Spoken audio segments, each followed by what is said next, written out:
right, we're starting. We are live. I've got to send this off to my sister-in-law. We need like a theme song. We do need a theme song. I need to get somebody to make a heavy metal version of Rocky Road to Dublin. Ooh, that'd be tough.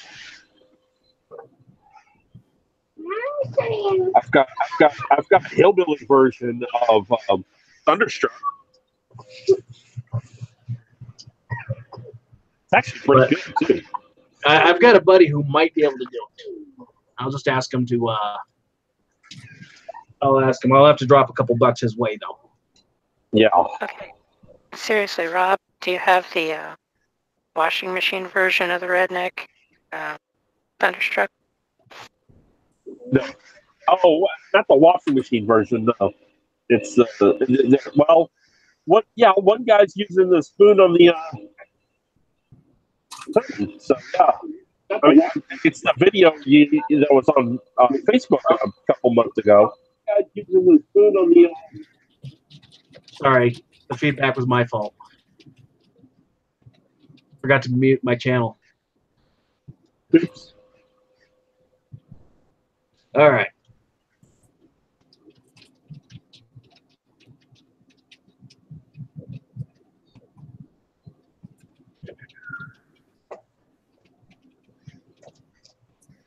Just how important is Micah's character to what we're doing right now?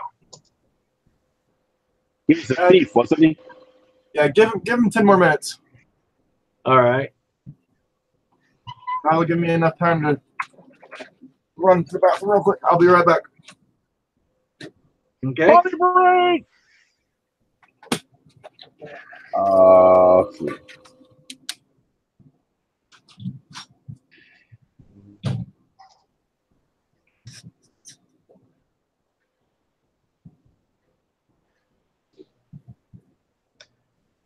I'm glad nobody's here to see. I have my camera off so nobody can see my ugly face right at the moment. Uh-huh.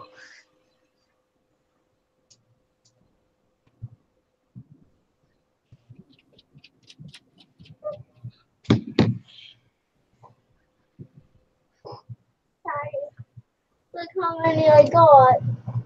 Yeah. There's many of these. Yeah. It's like you got 2 sets of white dice there. I gave my son a bag of dice. Oh boy. He wants to learn how to play. I'm afraid I'm going to step on caltrops tonight. Hey, that's better than giving your nephews a bunch of Legos. You know, at least dice aren't that sharp. True. So Jason's got his camera on. Dave's muted.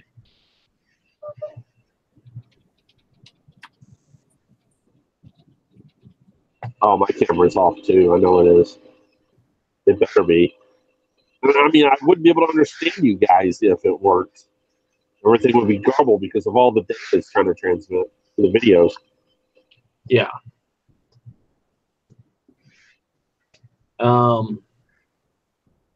Let's see.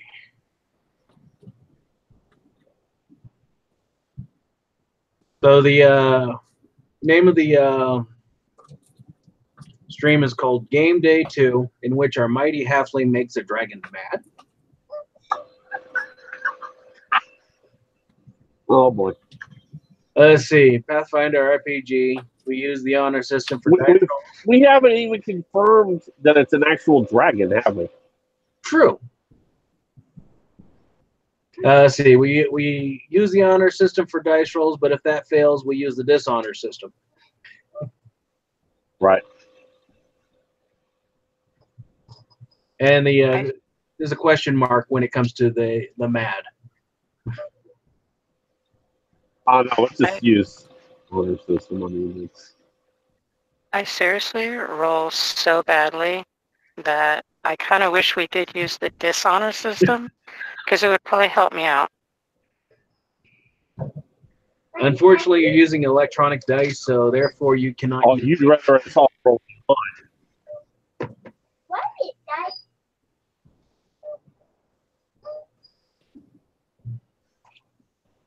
go down? Okay, thank you. I matched it then. All right, we'll put them right here for you.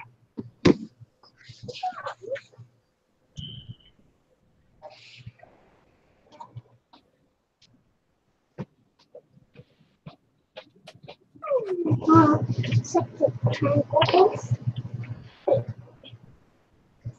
It's bad. That's so cool. And I don't understand why you didn't get the email, Dave. It's the email that you gave me. I don't get it either. Did you shoot me the email already? I just The reply? Okay. So there it is.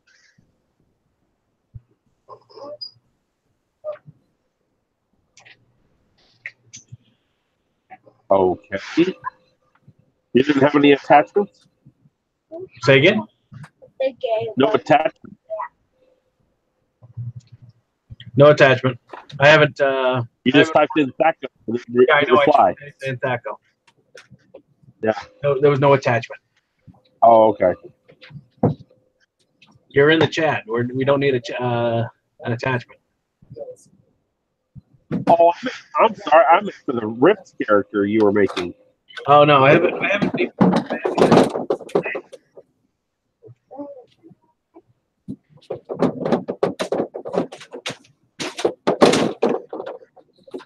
Okay then.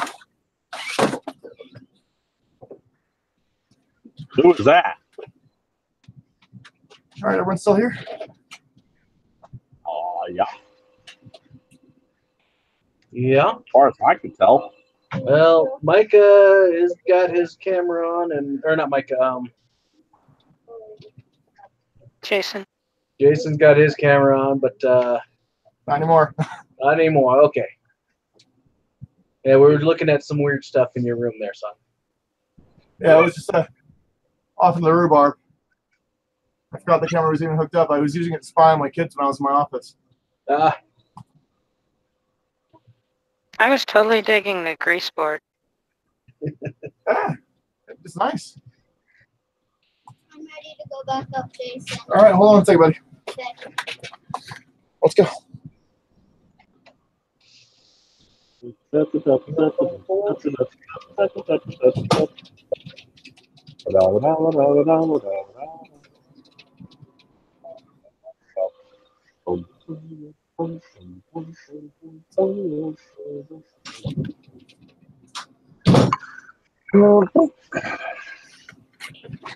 Sorry, my sister-in-law and her kids are over here, and they're all riding a new four-wheeler. My wife talked me into getting a four-wheeler yesterday. I'm not sure how that worked out, but she did it. So You need to calm down. I can barely hear. Okay. I don't want to have to put my hearing. I don't want to have to put earbuds on. Okay.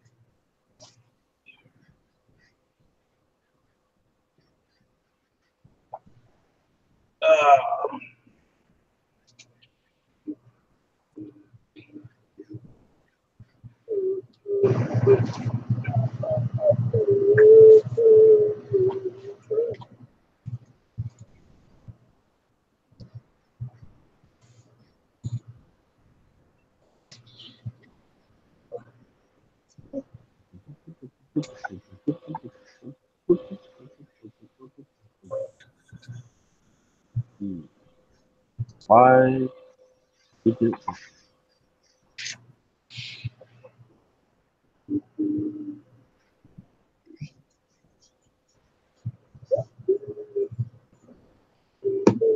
All right. So the naked bud is off doing something that we don't know what. I guess we can spend more time searching this outer courtyard. yeah, I was gonna say, if you guys want to take a look around. Well, I got that barrel of meat. That's still at the front. Yeah, I want to make sure. I want to make sure that's secure. So you're gonna run back and check. Yeah. All right. Well, it is still secure. No one's come near the entrance. So. All right. Because I'm going to sell that and buy the Paladin. Some armor. The squishy paladin, some anti-squishiness. Hey, that's not fair. I'm really not squishy. I just don't have a hard shell. We have difference of opinions on that. Well, right now, you're pretty much a soft-shelled crab. In the world of Warcraft, you're only referred to as a paper tank.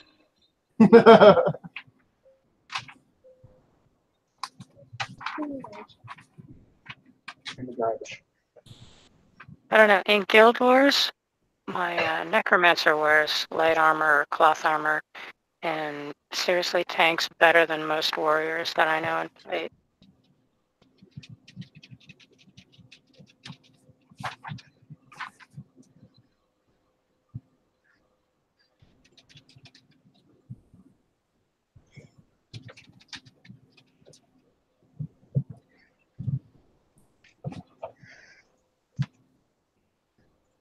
However, that's clearly not the case in this game.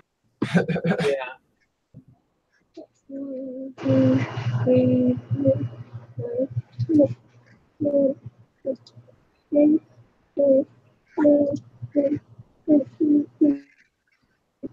What is that? My son making noise. Oh, okay. I thought it was like random noise from my mic. Like, what is that? It's weird. He's counting over here and then making cricking noise. It happens. Yeah. Oh, the miracle that happened today, guys. The miracle. I told my wife, like, hey, babe, I'm gonna go play D&D.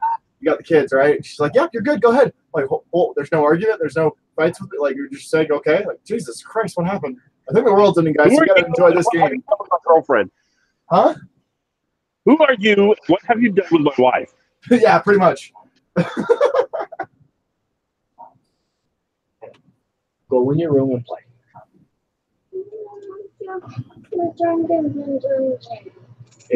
You want to watch me play? Okay, then you need to be quiet so I can hear what they're saying. Okay, and you're not doing a very good job of being quiet.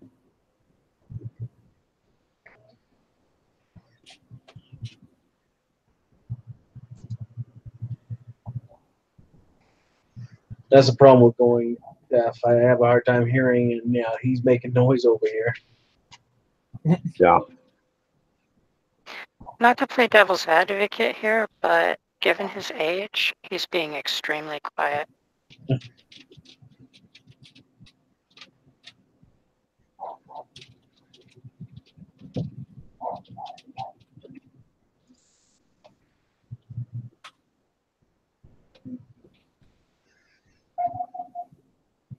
Okay, Micah still hasn't checked in.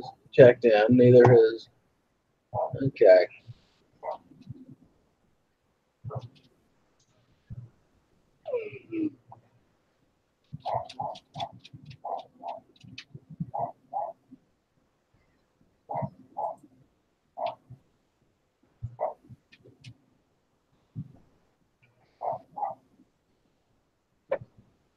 So, is there anything that we could strap on our soft shell What, paladin?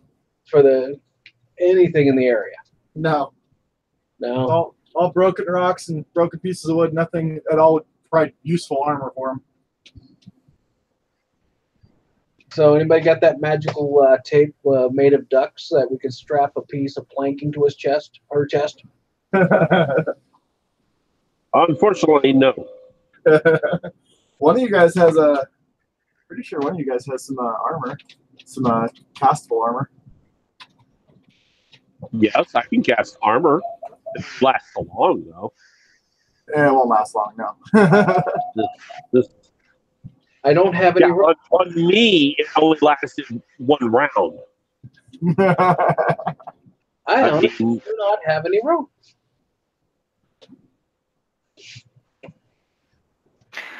If we could find a stove, I could try and pull off one of those Clint Eastwood things. I don't think they had potbelly stoves. I'm just saying, like the stove door and the rope around the neck. Yeah. Yeah, just strap it to herself. I've got rope. I just don't have any metal that heavy. But then again, that's only good for the heart and chest, the back, the legs, the arms. They'd also be exposed. The neck. Everything that's more likely to get hit when you're running around, yeah.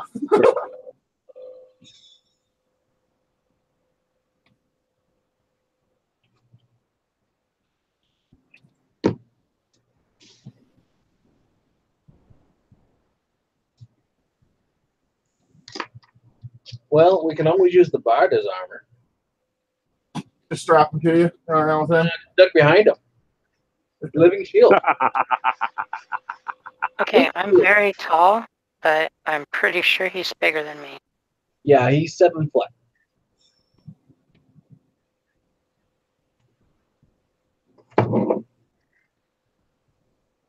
And I'm only 2'10".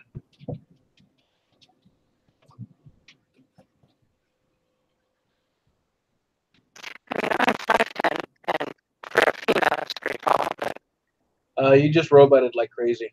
Yeah, so crazy.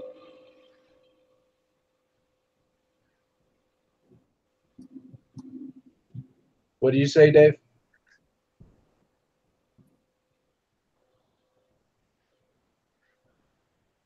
Okay.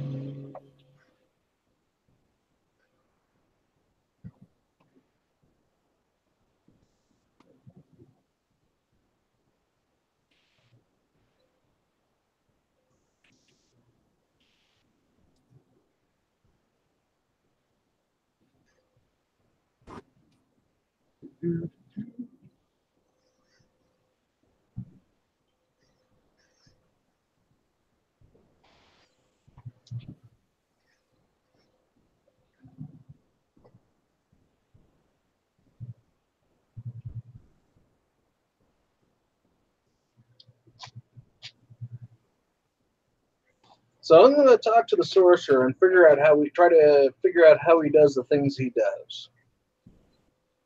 Oh, really? You wish to understand something that has eluded wise men for more than 3 millennia. Yeah. He's a smart guy. He might get it. Let's see. How do I explain it to an imbecile?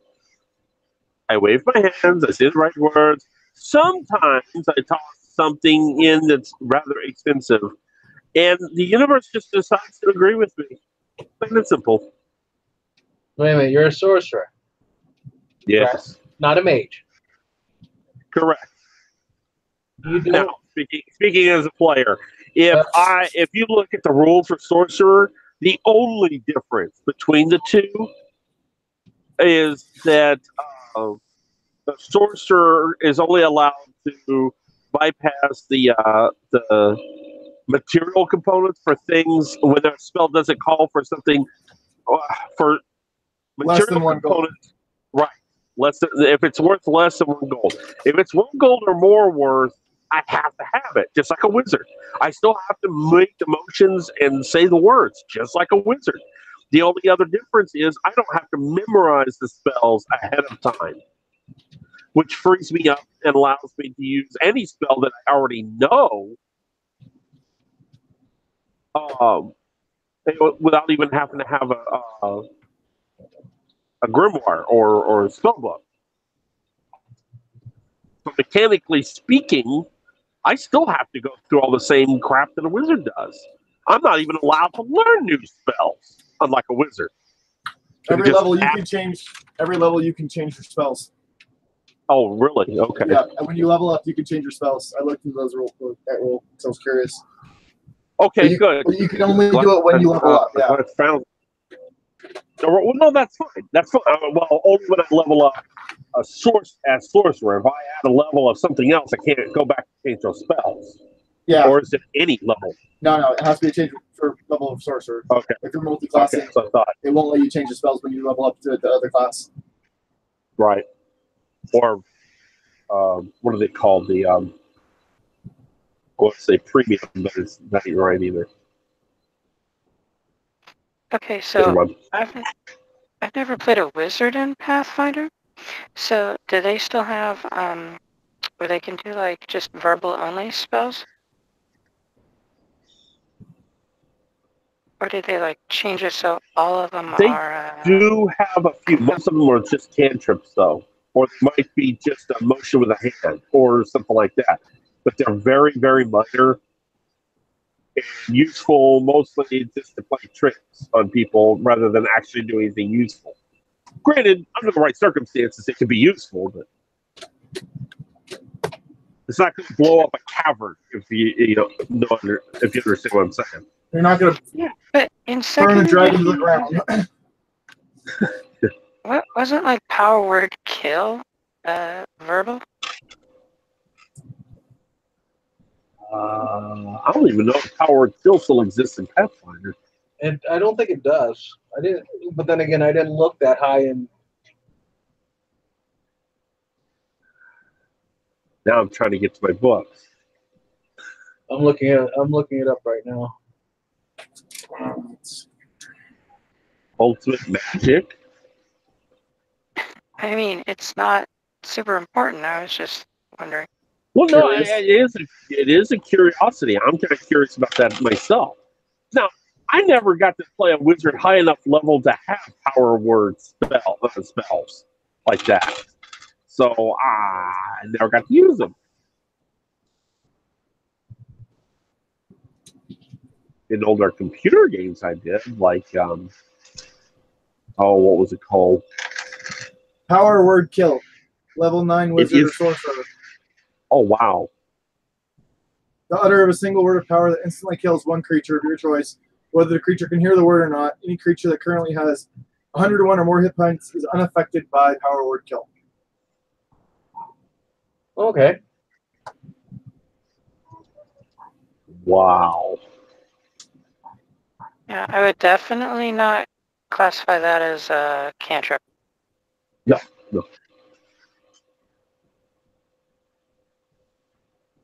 Yeah, it's only component is verbal. So there's no motion, it's just a word.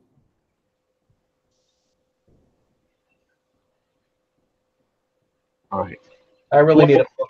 A lot of people believe the sorcerer gets their abilities because they've got something extra in their blood. Yeah, you got dragon blood.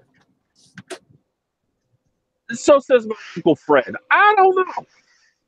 I'm curious about that. I think it's kind of neat, but running around coupling with a dragon, it just doesn't. In a lot of mythologies, dragons are able to take human form and walk around among us in order to protect themselves. I'm not sure if Pathfinder is one of those. But it would make sense if you're able to get dragon blood in your DNA. Yeah, no. Short of a transfusion. Yeah. Or a really brave guy going after a female dragon who's sleeping.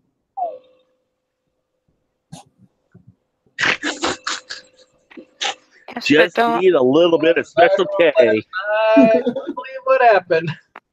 dragons in this game have an innate ability to turn into humans for a certain amount of time? Yeah, that's what I was saying. I'm not sure if Pathfinder follows that mythology or not. What is our bard doing? Is he coupling with the dragon? I still want to know what happened to our berserker. He was supposed to be the front line, not me. We have a berserker? I thought we did. No, the orc is a bard, not a warrior. No, not the bar. We had a bard, a sorcerer, Paladin, rogue, and a rogue. paladin.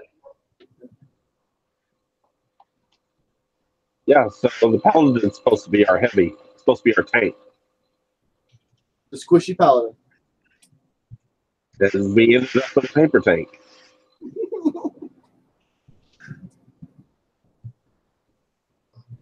Okay, Okay, wait a minute. I mean- That is really not fair because I never said that I was making a tank. Valid But point. you're a warrior class. That's expected of you. Come on, I'm not expected to be the tank. I'm the sorcerer. I'm supposed to be standing at the back of the group throwing spells over your heads. I took more hits. Hopefully over or not into the back of. Yeah. No, I mean, I specifically said when I was designing my character that the type of paladin that I was making was the kind that stands in the back and puts a spell on everybody so that I take the damage from them upon myself, and then I use lay on hands on myself as a free action to heal it off of me. Well, it would have been a lot simpler for you just to stand in the front of everybody and put armor on yourself, and then you lay on hands on yourself as you're taking damage. Because the rest of us can't. So silly. Come on.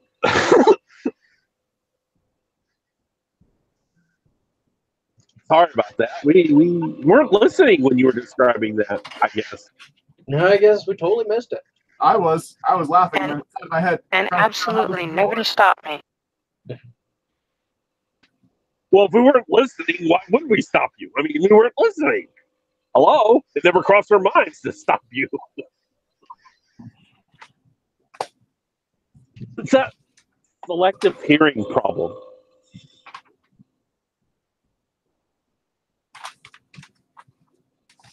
It is a very big problem. Yeah.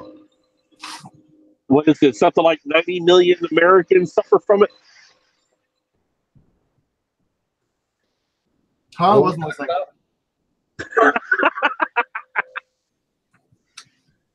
No, actually, it's more like 200 million Americans suffer from it.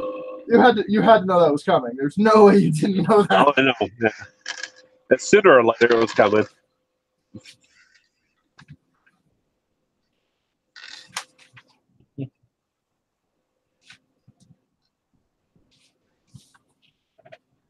Oh my god.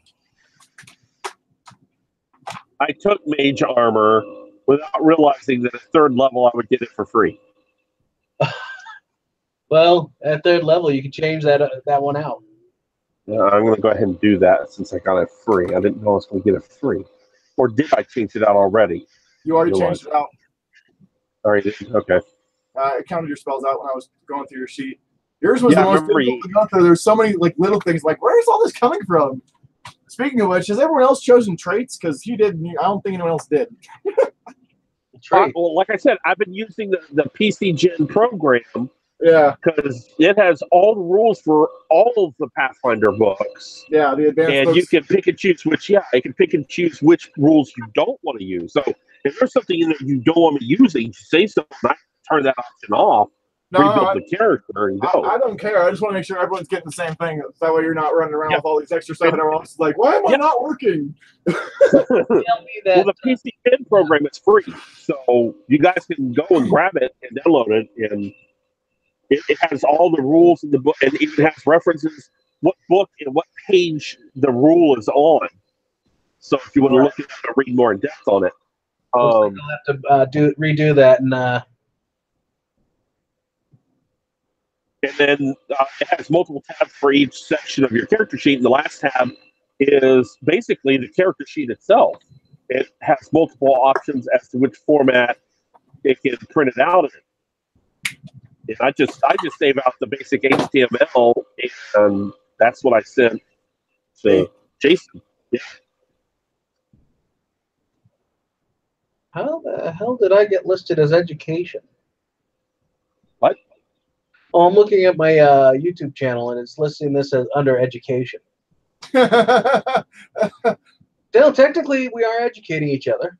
Oh, yeah, we are. We're teaching other players what not to do in their games.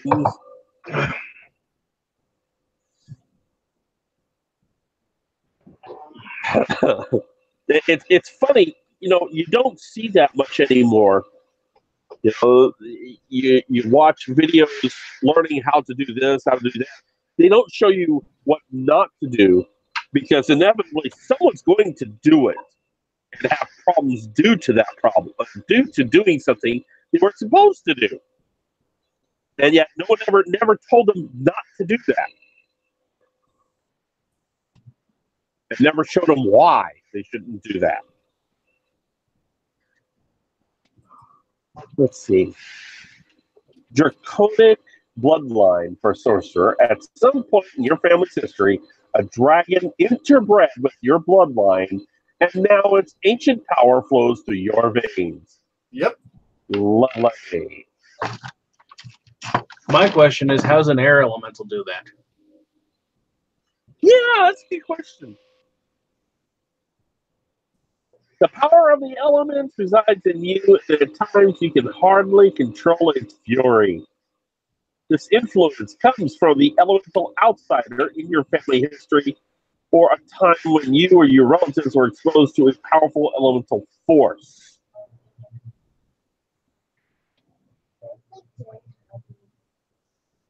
Because I've been looking at the monster manuals because they're just always fun to read. The outsiders involve themselves in the elements as much as anything else. In fact, you can't even read about one type of creature or another without it having some connection to the elements. No.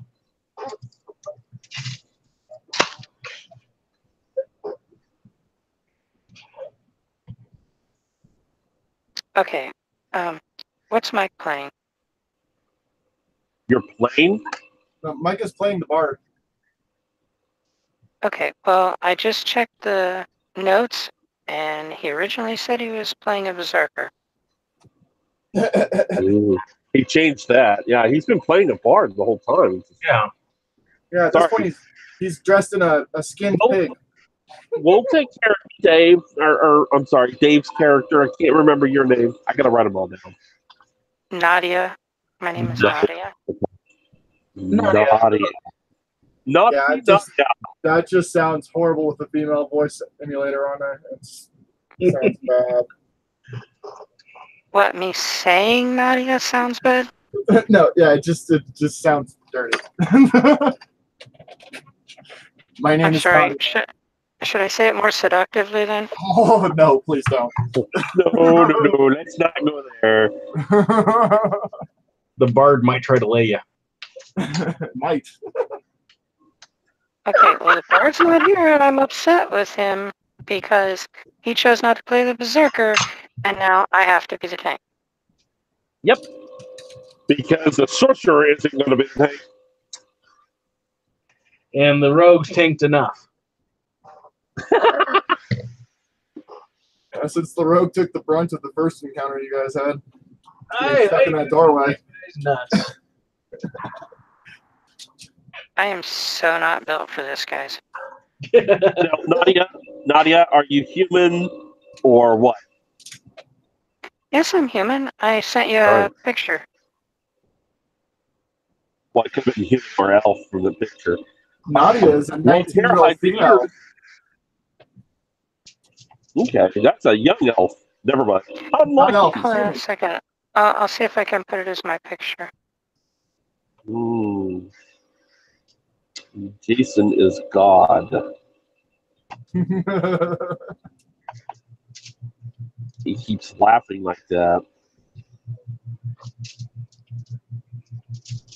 I thought God rested on Sunday. Hell. Got arrested on something? This is what God does on Sunday. Oh, hell yeah. That's a gamer. Look at the planet. Yeah, he really He has all kinds of games going on all over the damn place. He really fumbled that roll.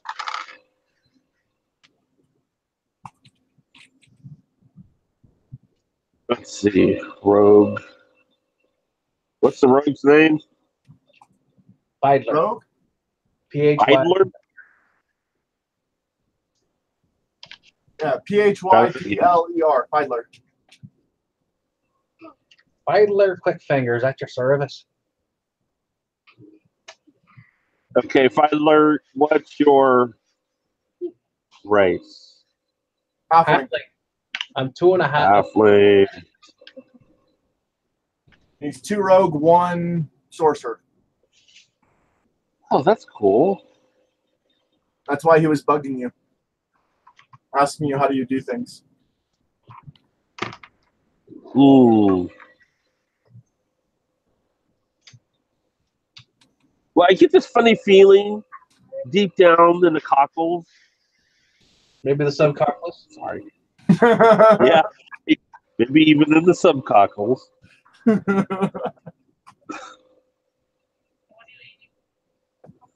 The Micah is our half-orc.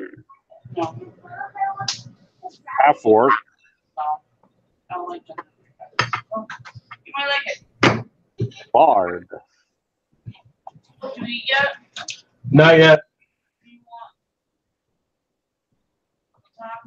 Okay. I was answering for him. Sorry, I was being asked a question.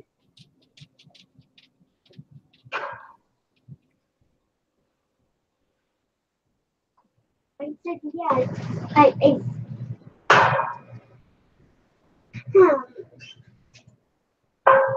know. I sent Micah again message saying that Dave is going to use him. He uses height for armor. Why is it not showing my picture? I don't know. Jason is blank. It's got a silhouette. Yeah, I'm trying to figure out how to change that too. So, Do you have a YouTube channel attached to anything? Even if No. it's or a Gmail account attached to anything? Gmail. Yeah, I have my Gmail account, and last time it showed my old Gmail picture. What are you guys seeing for me? Stylized dragon skull. Yeah, like a green dragon. Yeah. Yeah. So for Jason, I just got this circle with a J.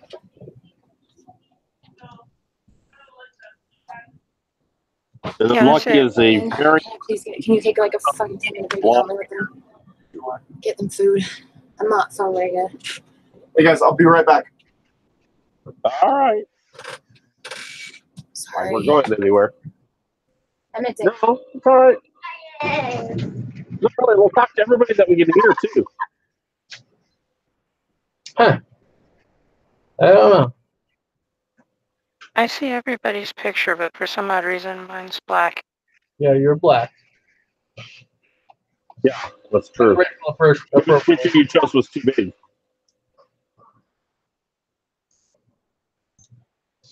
Hey, Dave, that's blackface. I have played a Well. dark elf before.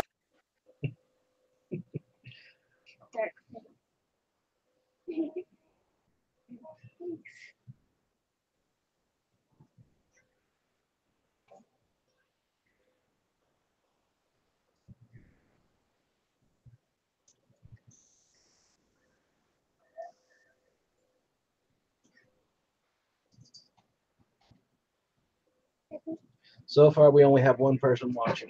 That's me. And me.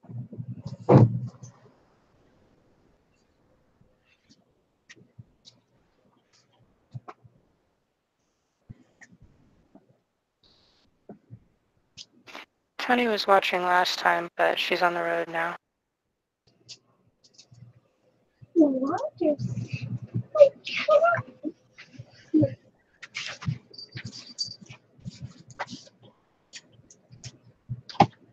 Yeah, I had one guy. He was a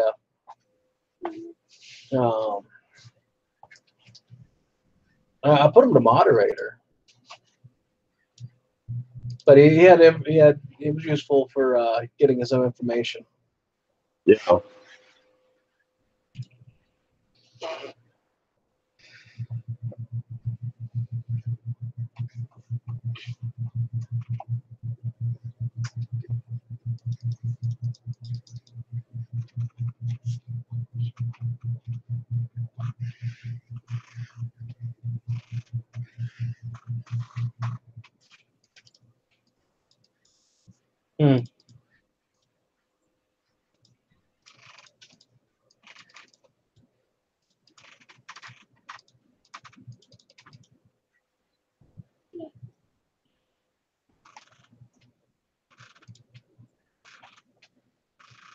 Don't do that. You're gonna break the chair.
Be right back. Yeah.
Uh-oh. Damn it. Oh, okay.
Yeah.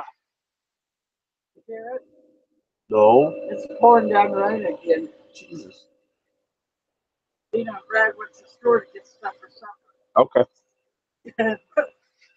What are you laughing about? When they left. Oh.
Still no Micah? Still nobody. Oh, Micah and Jason and Dave are all muted. Well, Mike hasn't actually logged in and answered. I don't know what's going on. I'm muted because I really don't think you guys want to hear me clear my throat. right. I'll be right back. Yep. Hello, hello. Hello. Jason, okay. Everybody's here except Micah still. Well, I'm about ready to send him back to guard your guys' need.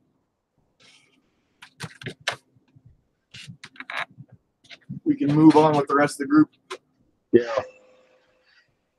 You all are okay with that? I'm okay with it.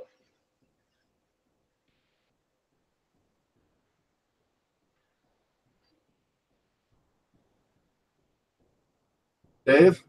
Unlucky? Wow, that I can't understand a word you just said.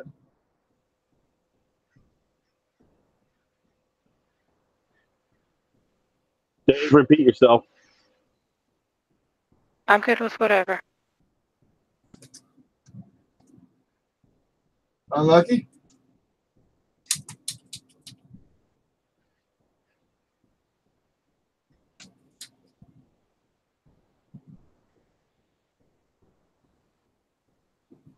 Cricket, cricket, cricket, Yeah. cricket.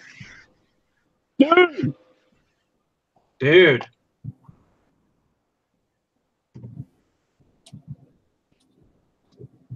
So what'd I miss? They're asking if you are okay with just dump him at the door and continue on. Sure. He's been pretty useless for a while. Yeah, especially since he's been down with just a boar skin as armor. Yeah. And skivvies, essentially. All right, so it's a reminder of where you guys all are. You guys are in the courtyard. You have all you see is burnt piles of flesh and skulls sticking on top of spikes. Across the courtyard, you see an opening. We're going to have the half-orc sit there and guard our store of Good goods meat. that we just acquired. The meat. Yes. Well, we'll have to see if he drinks it by the time you guys get back to it. Oh, man. All right, so you guys are going to continue on, I'm guessing? Yeah. We're All gonna right. have to. What's the order of who's going in first? I'm taking point God. this time. I should put my bow away and I pull my spear. The soft shell goes first. The rogue goes second. Actually, no, I'll go first because I'm going to scout. All right, so you're going to try and sneak in? Yeah. All right, go ahead and make a sneak check. Roger that. Give me a second. Stealth check.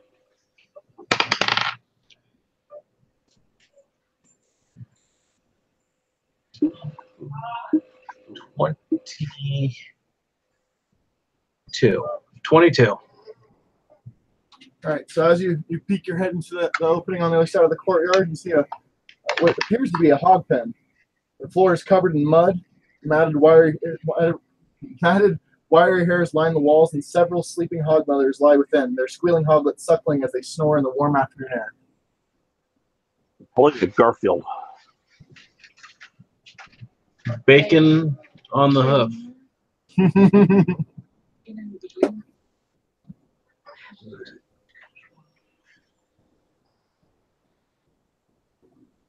So what's the plan? Give me a. Have some pork, or we can move on. We're gonna move on, but give me one moment. All right. Oh. Sorry, I gotta. Yeah, I gotta check my don't dinner. forget to collect the bacon seed.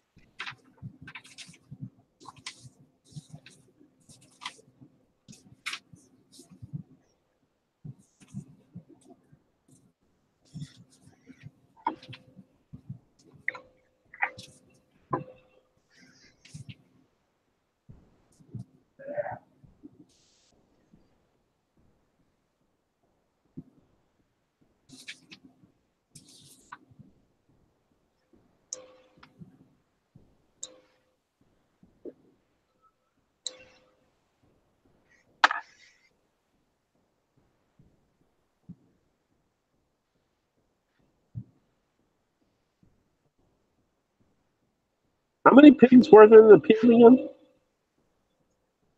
What? How many pigs? 3. 3. With piglets in tow.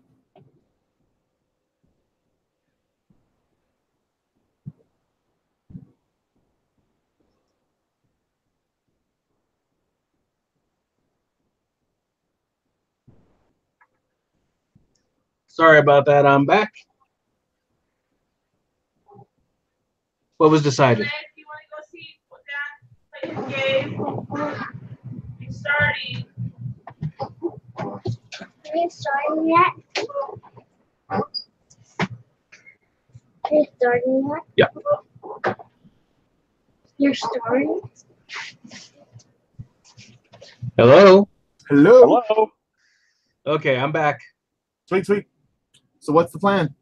You guys give me a Okay, chance. so there's a couple of suckling pigs, a pig mother. Yep, three hog mothers. You guys planning on sneaking past them? Yeah, I'm gonna have to sneak past them.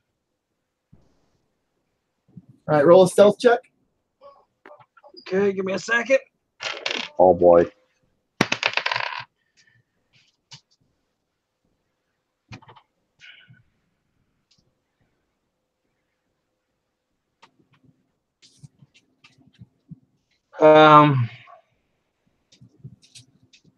One.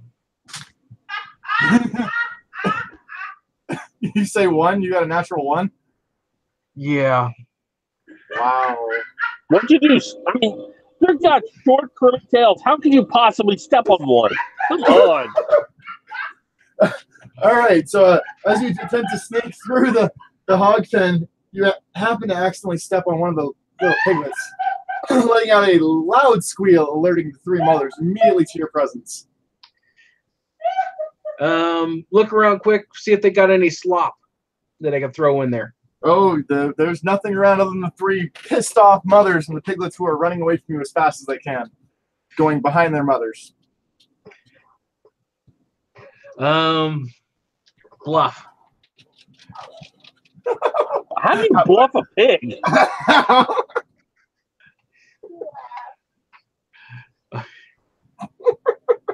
I'm just curious. I'm gonna bluff them, make them think I'm a hog handler. Go ahead and try and roll for bluff. See what you get.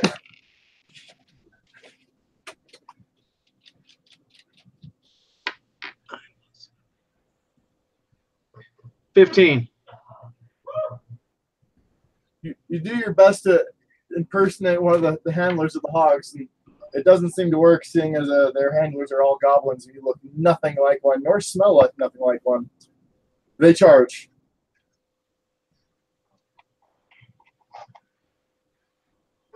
Dancing lights in front of their eyes.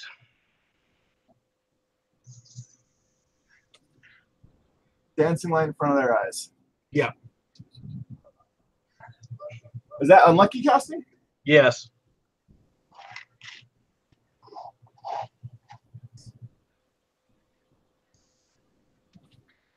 Gosh, hold on a second.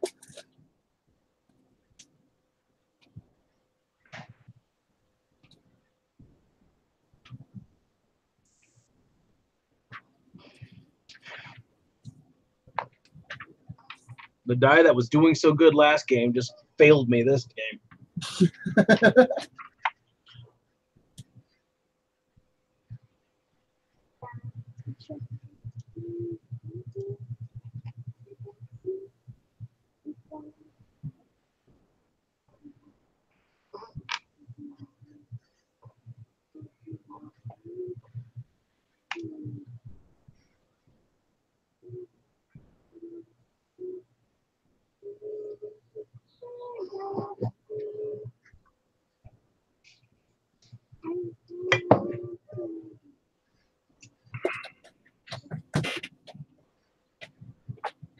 All right, let's see if they get scared then, I guess.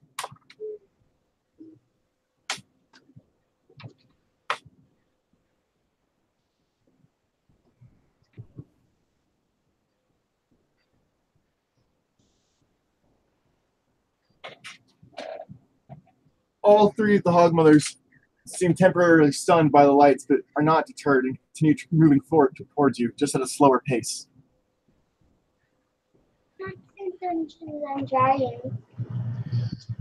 Flip out a set of caltrops right in front of me and start backing up. All right, everyone else roll for initiative. Okay. Did you seriously roll one? I did roll a 1. That was hilarious. Sorry. Oh no, we were laughing too. So. All right, I've got a 17. I have an 11. What's wrong, dude? Oh. I'm going to put out my 2 now. All right, so Sorcerer's got 17, Paladin's got 11. Unlucky. 7. Team, that was my. Okay. You good? All right, give me a second. Initiative. It's just 19. chicken and salsa, okay? Ooh. Other way, other side. Do we need a roll off? What did Paladin roll? An 11. 11. Okay. All right, you throw your caltrops, and they are closing in on you. It only slows them down just enough for you guys to regroup and take action as a team. Starting with your brave yet completely incompetent rogue. Gotta be the clutchiest thing I've ever seen. Little bitty tiny, solid as hell halfling step on something half his own size. Come on! All right. Oh, I guess the rogue goes first. He got a 19. Yep. Go ahead and attack. Or take an action. Yep. I'm going to take a pint of oil and throw it at them.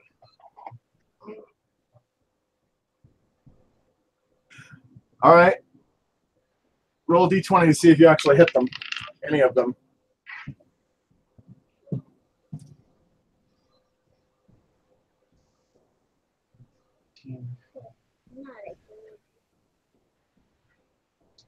Leave, get your foot off.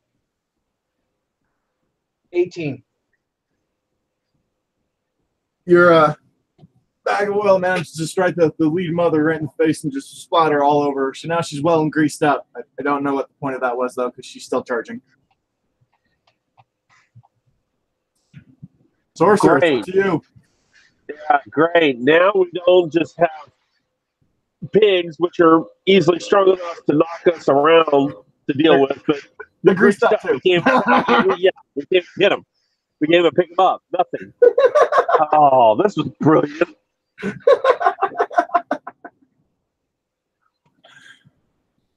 Oh, yeah.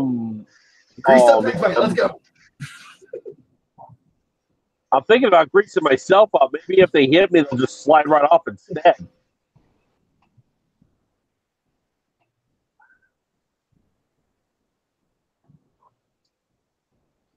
Ooh. Makes me wonder what the goblins use to control the pigs. A bell or a whistle? Probably a bell. Sexy. Yeah. Dancing like summon the dancing light torch on the lead one. I used lamp oil. Oh, not grease, but lamp oil. Yeah, because you, I didn't hear what you said. Jason obviously did, but I didn't. All I caught was you greased him up. Okay, I thought you cast grease spell on him. No. Seriously, I used the pint of oil on one. No, use the pile oil. Okay. Oh, so burning hands. You're going to use burning hands? Yeah. Perfect. Go ahead. Everybody should do it. Do I have to? I don't have to roll a strike, do I? No, your aim's fine. It's the damage you're rolling for. Oh, okay. What is this?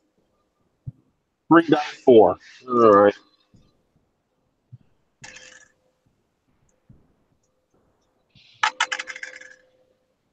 Four, two, so a total of 8 points of damage.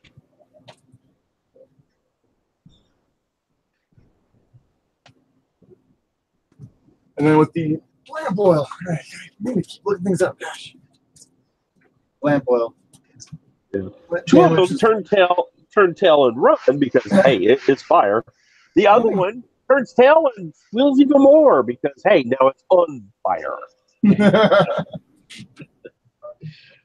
If only it works this way. We'll have to see. Oh. Gosh, it's so hard to find. I was hoping he would use something smart like daze or ray of confusion or something to lull them back to sleep. No, let's splash them with oil and then catch them on fire. Make them squeal even louder. Hey, I have limited spells. I understand that. I have the same issue.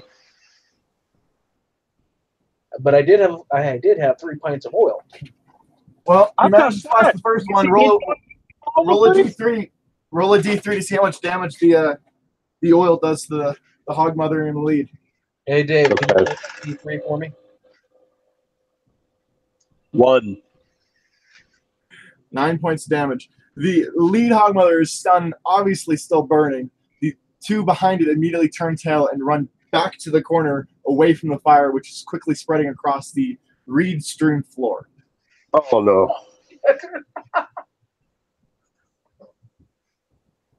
Christ. Okay.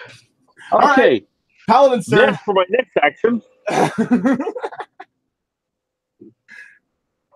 Okay, so just so I know what's going on, all the pigs are running away now, or? Yeah, they're all running to the corner. One of them's still on fire, and the fire is spreading slowly across the room because it's strewn with reeds, so they're burning. Okay, is there anything around here like a slop bucket or something? There is nothing in the room that indicates any type of feeding area. It just seems to be flat and reed strewn. No other objects in the room other than the pigs and the piglets. Okay, so I cast the spell, create water wherever the fire is. It creates 2 gallons of water. You're setting it on the largest concentration of the fire? Yeah, just I'm just casting the spell wherever the center of the fire is. Okay. As the water hits the floor and hits the fire, the burning oil floats on top of it and continues to spread faster because the water is carrying it farther away from its central point. Oil and water don't mix. Well, no, that's fair, but I thought it was catching the. It's catching the reeds on fire, yes. The Yeah. reeds are being put out, but the burning oil is still floating. Okay, that's fine. The oil can Go float away. and burn all at once as long as it doesn't catch the entire room on fire. Oh yeah. It's only a pint of oil, so Yeah. It should burn up fairly quickly. The real problem I'm having is all the noise that we're making when trying to sneak in. Your sneaking is not going well. no. Well, Yeah, perhaps I'd say this is absolutely opposite of sneaky. just so you guys know, if I had rolled better on initiative, I actually have animal handling, and I have it at a decent number. But I went last. No, some dumbass had to throw a bottle of Lamp oil. oil on one of them. Well, I believe it's the rogue's turn to attempt something at this point. Oh no. Oh god.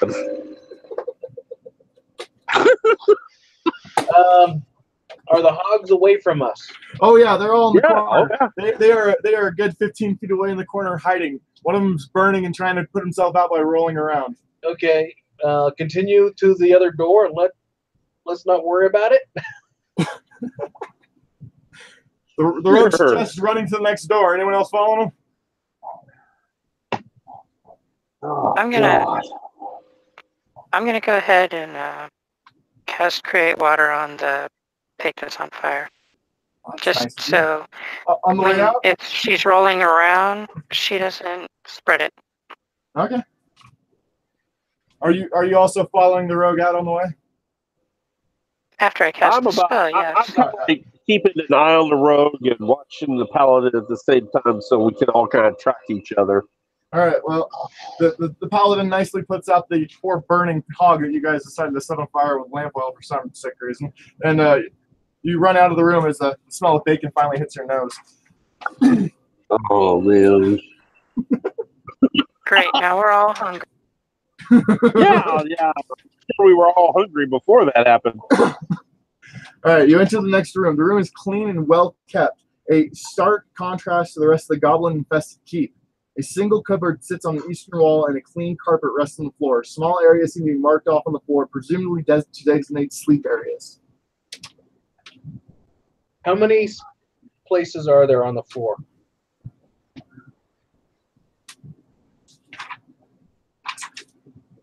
Roll search. Oh, shit. That one hit the floor. Or perception, excuse me.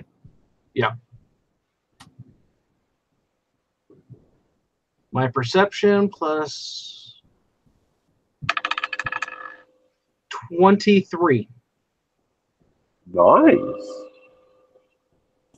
As you look around, you can see between 5 and 10 places lying around the floor for sleeping humanoids. You can't make out the exact number because they seem to be strewn about very haphazardly. There's no specific order. Nope. They picked a corner they liked and claimed it. All right. Well, the room is clean, no furniture. There's a So, room or something like that, he said. There's a single Okay. cupboard. I am going to investigate that cupboard. well, no. Okay. Nadia, have your spell on the ready. We don't know what this is going to do.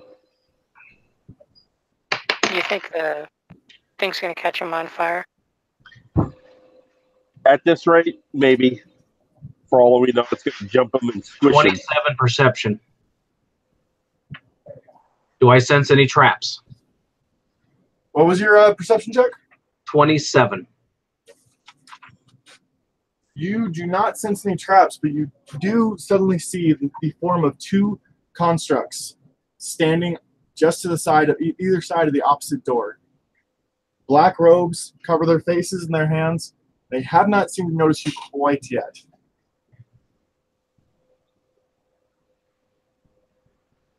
Suggestion. back out of the room very slowly. Watch where you're stepping and try not to trigger them. You're going to go back to the burning piglets. I'd rather face the angry mothers than those, whatever they are.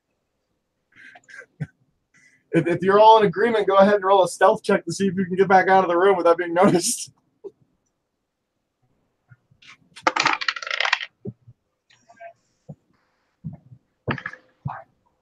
Oh, look at that. Stealth check. 19.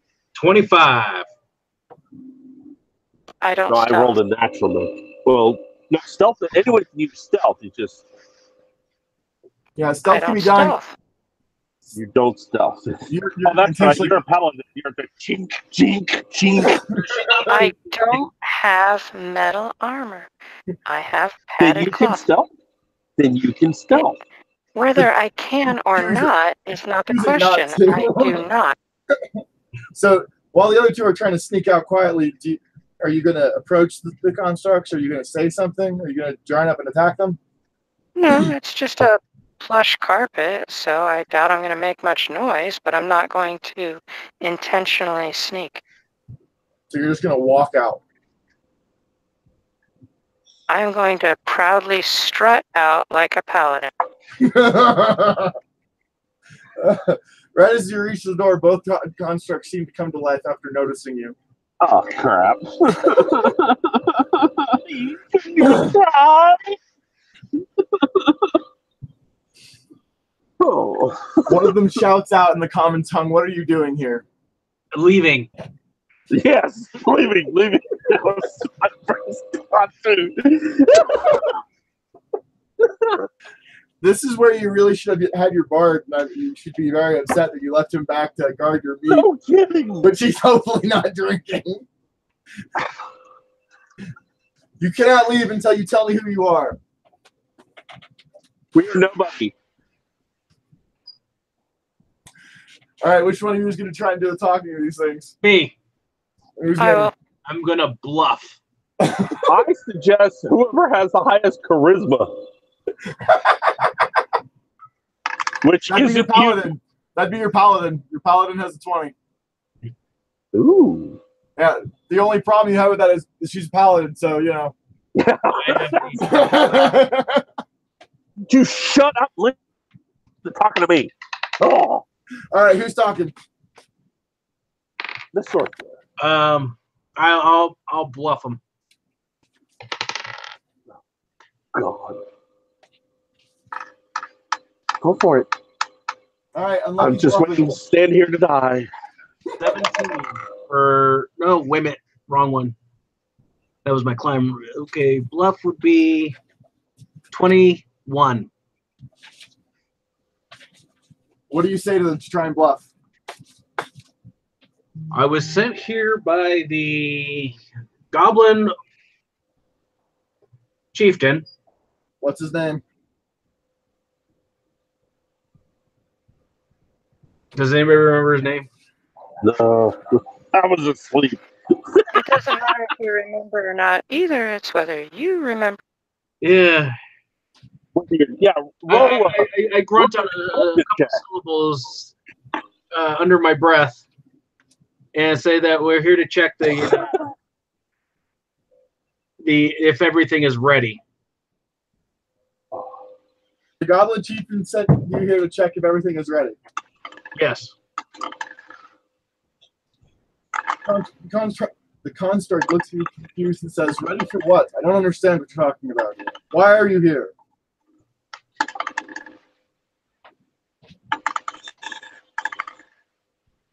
We're bringing food to the dragon.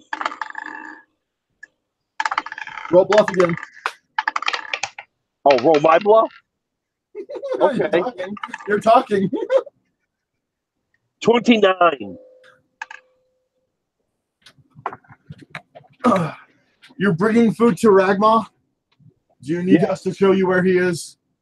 Yes. Paladin's not going to chip in here?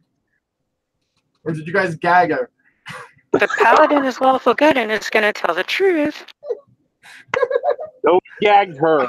I would suggest gagging her. No, I'm not saying anything. I'm just saying, All right. if they ask me, So you're not saying directly, anything. then I'm going to tell the truth. All right. So what you're hoping is that no one asks you a direct question. Okay, hold on. Basically, yeah. Hold on. I'm going to bluff them one more time All right. Oh, no. I got his end. and tell them that the paladin is a virgin sacrifice and that she is not to be believed in anything she says. Roll bluff. Natural one. 18. Nice. Wow. Was that on the die or is that the total? That's the total. Oh. Both the constructs look at you very confused, and kind of just look at each other and shrug, confused as to why you Whatever. tell them that, and wander off into the next room, baiting you to follow them. All right. I'm following. Who's going first? Who's going through the door first? Right behind him. I will. Who's I? What? Okay, I'm lucky. I'm still trying to get used to your voices. I can't tell who's who sometimes. All right, so your brave rogue follows down into the room, and who's following right behind him? I will. And your paladin's following up the rear. Got it. As you walk into the room, you see wooden tables line the room. Their surfaces cluttered with papers, battered and well-read books, and stone tablets covered with strange, spiky runic letters. Fragments of carvings are organized with labels along the shelves on a single impressive dark wood cabinet. Picks, shovels, and small hammers are laid out in order on one of the tables, with other archaeological equipment at the far end close to one of the doors lies a large wooden chest embossed with silver. As you follow the two constructs in, you also see two more busy at work at the tables. You continue following. Yep. As you follow into the next chamber, go ahead. Oh no. Oh shit. Are you all still following, or are you going to try and do some stuff? You said there was a silver chest in there. There was a wooden chest embossed with silver, yes. I think he feels the greed. Yeah. His green check. He's getting froggy right now. Grab him by the back I of agree his neck, that- the rough of his neck. I agree. He needs a greed check. Green check. It's a will check.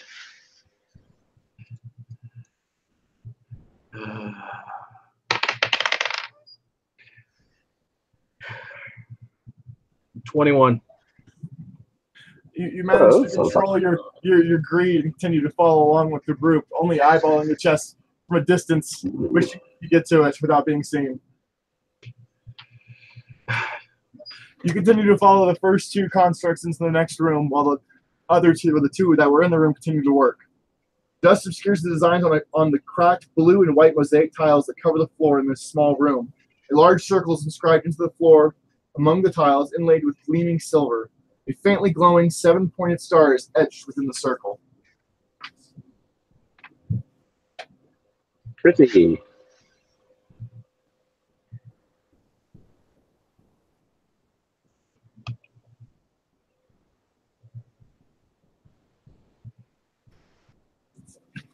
Nothing, guys? All right, good. Let's keep moving. Yeah, I'm not. I want to avoid walking across that star. Only the constructs avoid it. Uh-oh. Did I say something funny? No, I'm not gonna act on it, but I'm gonna go ahead and active ping my detect evil.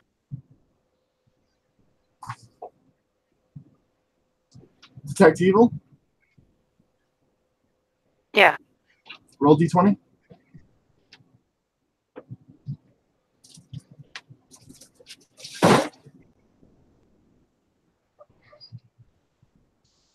Uh, 14. You sense nothing in the room.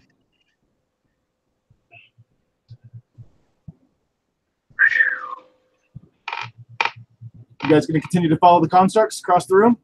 Yes. Yeah. Are you going to avoid the 7-pointed star, or are you going to go right across it like they did? I have one more question. Yeah, go ahead. Can I do a religion roll, maybe to see To if I can sense what's identify there? it?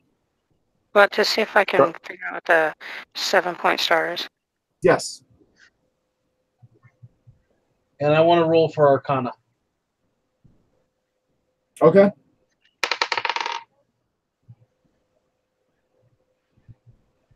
$21 for Arcana knowledge.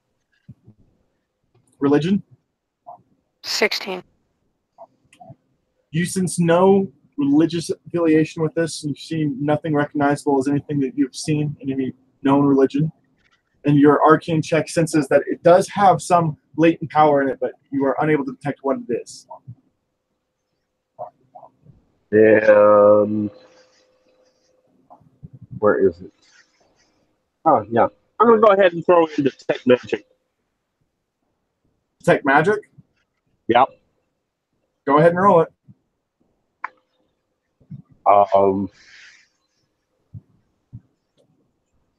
3 minutes. What am I rolling? It doesn't tell me.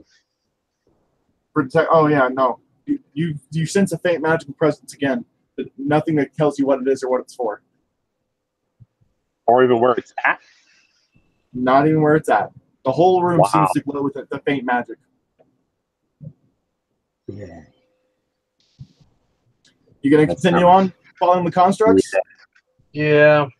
Yeah, we're following the constructs. Just Brave people. All right. Are you guys gonna avoid walking on the star? Or are you gonna go around it or cross it? I'm going to go around it. Everybody else following suit? across it. You're going to cross it? I'm going to cross it. All right, go ahead and roll a perception check.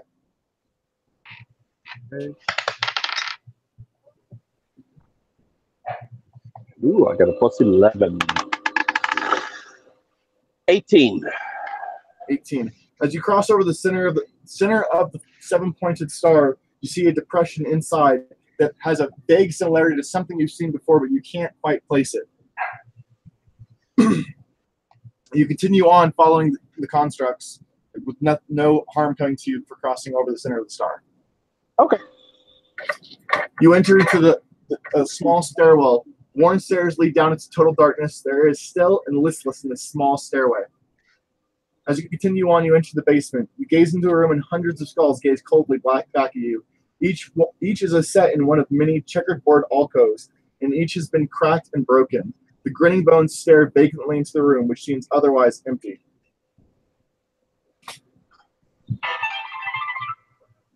Detect Detect what? Detect undead.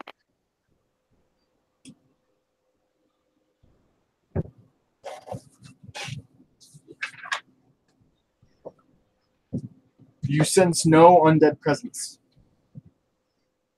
That's a good thing.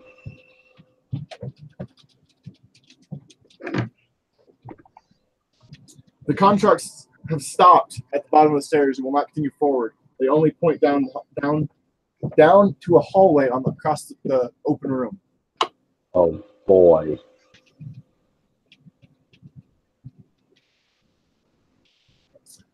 What do my brave adventurers do? They're pointing, indicating where we need to go. That's fine. Obviously, there's no additional turns or anything from here on out. Otherwise, it'll continue as well. So, or this is as far as they're allowed to go. Yeah, loud, willing, afraid to. They're constructs, not alive. So you guys gonna cross the room? Yeah. Who goes first?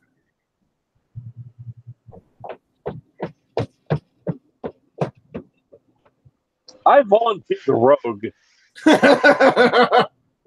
Okay, stealth roll. Once I get past the construct, I'm going to stick my head through.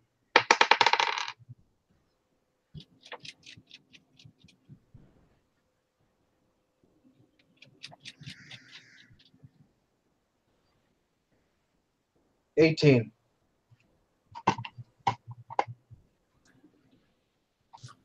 Hold on, I gotta find a coin. Should not be a good sign for you guys. Oh boy. While I'm doing this, who is going? We got the rogue going first because he got pushed out there. Who's right behind him? Probably me. The sorcerer. The sorcerer and the paladin still taking up the rear. Got it.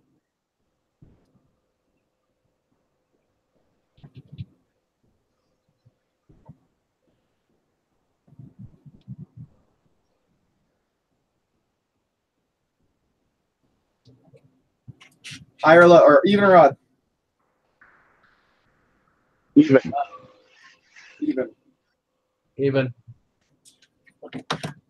As you start sneaking into the room very slowly.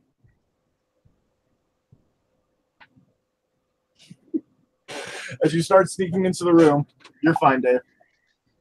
As you start sneaking into the room, you notice a presence just seeming to sit in the corner of the room in the darkness. You can't quite make out a form or see what it is. But it hasn't seemed to notice you quite yet.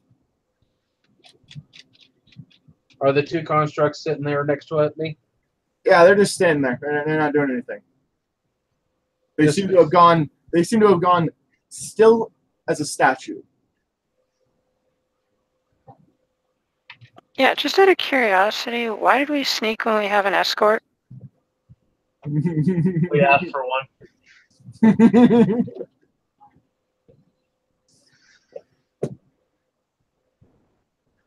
What's your plan? Oh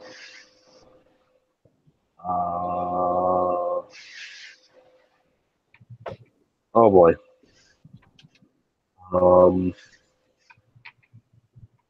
I don't know.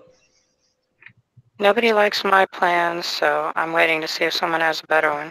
What is your plan? I'm gonna light the room on fire.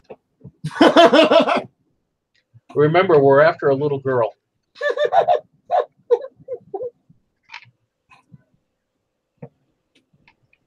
But if you want to light the room on fire, it might help brighten it some.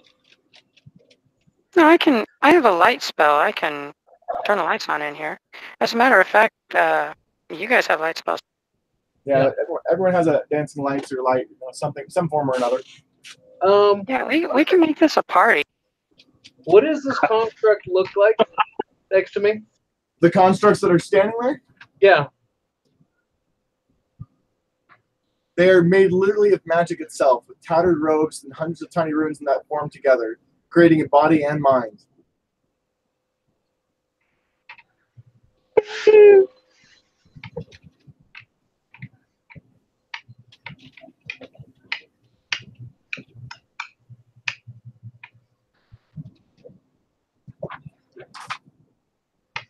I don't know what you're thinking. I don't like it already. I'm not liking what I'm thinking. The question is, are you going to be brave, or are you going to keep trying to sneak? What are you going to do? Do we know that More likely we'll go the for huddled figure is not the girl? How big is this huddled figure? Oh, it's not huddled. It's quite large, and it's taking up the entire corner of one of the rooms in complete darkness. You can't make out a form inside the darkness, but you can definitely sense there is something there. Apparently not the girl, then. Yeah.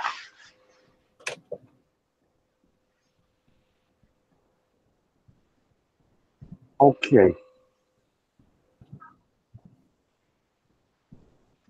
Before we do anything, I'm casting Mage Armor on the Paladin. Okay. So your Paladin taking up the rear, he's got Mage Armor. Question. Go ahead. Is there any obstructions in that room? No, it's a clear and empty room. The shelves are all on the walls covered in skulls.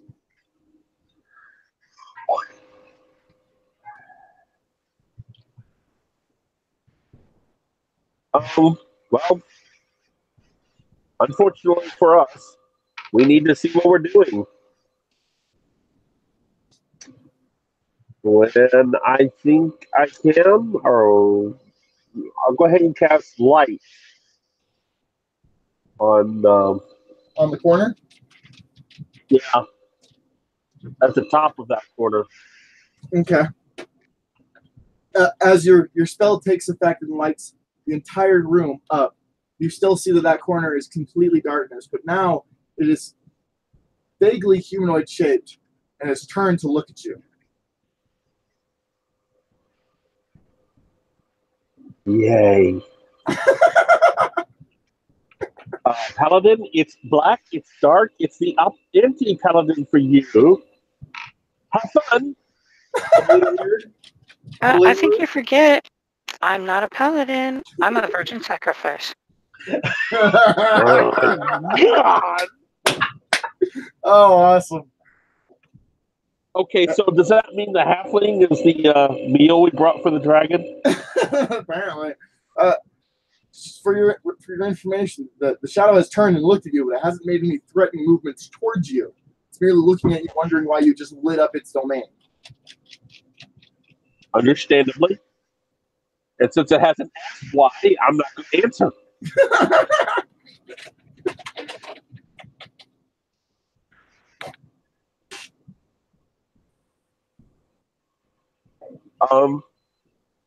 So what are we going to do, gentlemen?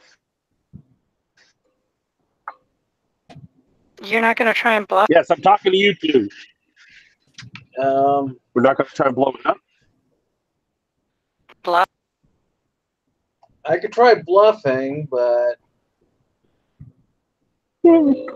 Convincing me's not a drag. As the three of you are standing at the hallway next to the two constructs trying to figure out what to do, both the constructs again lift their arms and point towards the hallway. okay.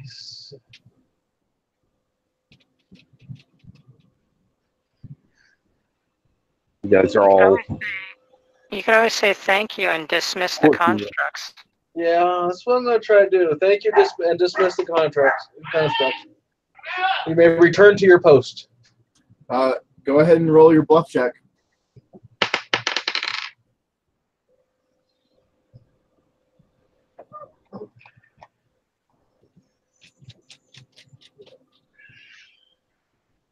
$13. Both the constructs stare at you in wide-eyed amazement, angry that you would so willfully attempt to dismiss them from their job. They put their arms down and stare at you menacingly. I couldn't understand any of that. They haven't made a threatening movement towards you yet, but they are clearly becoming more and more suspicious of you. Dismiss them more forcefully. All right, bluff check again. It's going to go really poorly. I'm visualizing this, and it's hilarious. Me too. 20. Woo. They seem taken aback by your forcefulness and seem to decide that it's not worth the effort. They both turn around and go back up the stairway towards their original post. As you watch them leave and turn, you can feel the presence of the shadow immediately coming towards you. Lovely. Okay, so turn to the president. We are here to present you with a meal and a virgin sacrifice. Roll initiative. Oh, God. Plus 8. 19. 7. 5. Oh, God. Wait a minute, don't you have like a +5 from your dex? +4 from my dex. So you rolled a natural 1? Yeah. Wow. Horrible. That's really horrible. All right, so the mighty sorcerer goes first. What is your decision to do as this hulking shadow approaches you?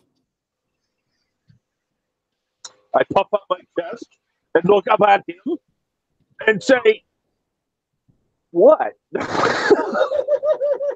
I'm sorry. Can I do what you said? What can I do for you? You puff out your chest and say what? Go ahead. You just get back in your corner. Go ahead. Mulatto. Bluff. God. 11 plus 10, 21. It doesn't seem affected by your saying, and it reaches towards you. What's your AC? 12. Oh, no, 13. For touch? 13. For touch is 12.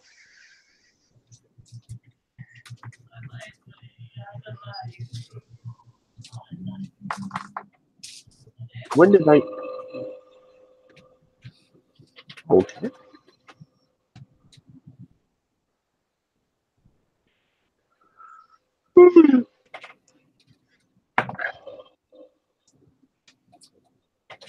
The smoky, shadowy creature reaches forward and grapples you. Roll an escape. Escape. Escape artist. Roll a d20. Oh. Yeah. 11 plus 2 is 13. You are grappled. Let me go! You are restrained, blinded, and at risk of suffocating. Oh. Okay. Then it comes out more like... And you take 8 bludgeoning damage. You said this thing's Ow. humanoid? It's humanoid shaped. How much taller is it than we are?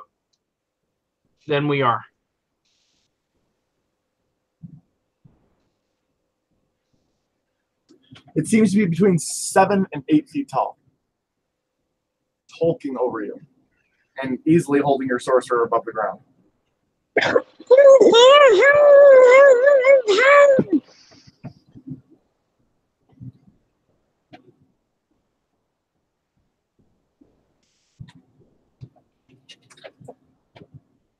Dave, your turn. I was going to say, it's your mighty paladin's turn. I cast smite on myself, or smite on him. You're gonna smite yourself? On the creature. No, it's like a mutual type thing. So when I use smite, it's I pick a targeted enemy, but it also gives me bonuses. Oh, that's kind of cool. Mental note for next game. Look up all your guys' spells and have them written down in front of me so I don't have to keep looking up. Well, mine's on my character sheet, but it's a paladin ability. So it's 1 time per day. I get +5 to my attack, only versus that creature. I get +2 to my damage, only versus that creature. And I get +5 to my AC, only when that creature is attacking me. But what happens to the creature? Nothing? Well, when I hit him, he takes more damage. But right now, nothing. No. It's not like a. It's not like a. Is it It's a like free a action? debuff, I guess. Is it a free action? 'Cause I'm No, not I think I have to. I think I have to declare it. It's like a paladin thing. Like I point at him and say, "I will smite you in the name of my."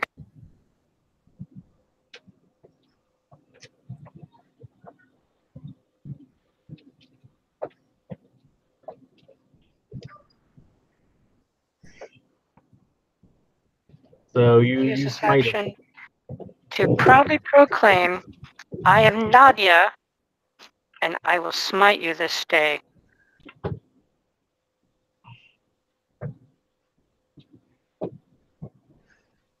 Smite evil once per day, paladin. Call out to the power of good to aid her. Okay, it's a swift action. That means you still have a free action left. Do you plan on attacking the creature? Is smite a free action? Yeah, it's a free action. or swift action, Oh, okay. which gives you a free action Okay. left. Yeah, I'm gonna stab him with my spear then. So let's see. Roll a d20.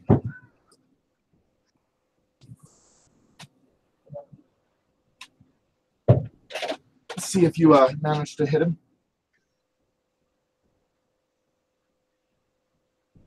I lost everybody. You guys still there? Yeah, I'm Yeah. You just went really No, quiet it's for a still second. here. I was just calculating it. 23 to hit.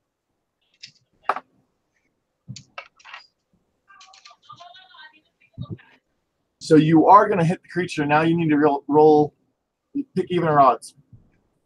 See if you manage to miss your compadre who's being held by him.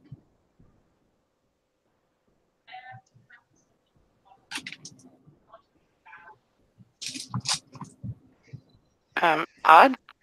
He's There pretty you odd. go. you Thanks. you Oh, wait, managed to sorry. strike the you managed to strike the shadow without striking your compadre. Go ahead and roll for damage. Okay, is he considered large? Yes.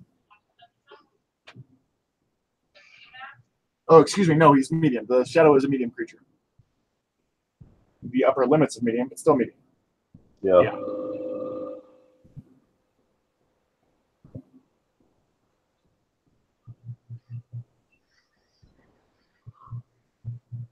Okay, 7 damage.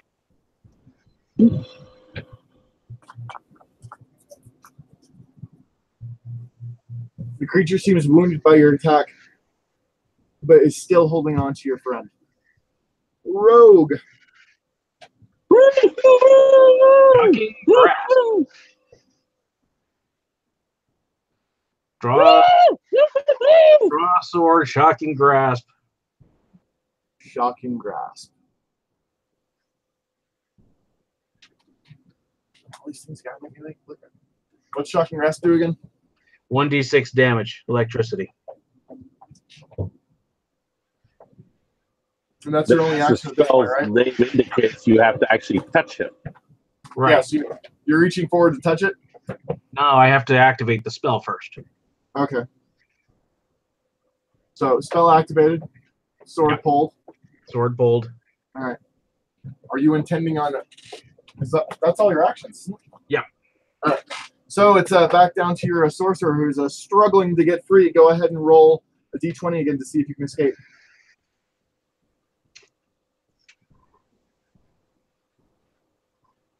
D20 against what?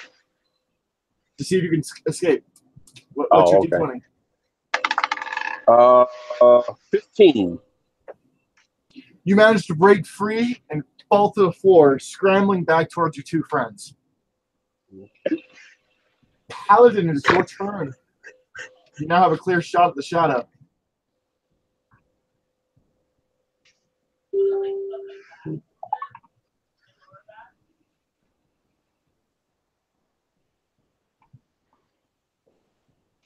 Okay, I rolled 22 to strike. 20 to strike. Hit, roll damage.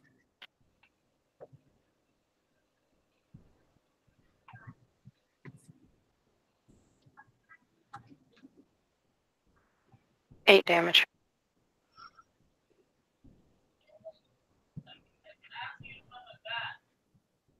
The creature is stung, but still standing ready to fight. Rogue, with your shocking grasp, are you ready to attempt to strike him? Oh, yes. Using my short sword as a conductor. Electrocute the sword. Oh, yeah. I got that sword in hand. Electrify. Where's my attack roll?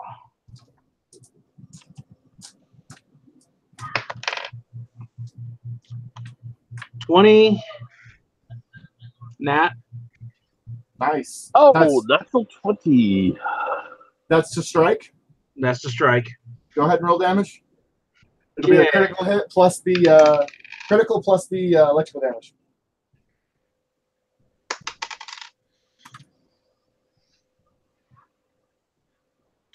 Four.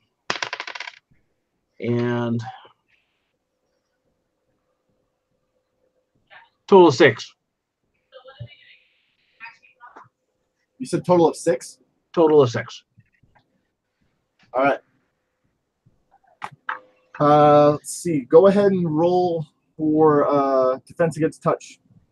Rogue, because the creature is reaching out towards you.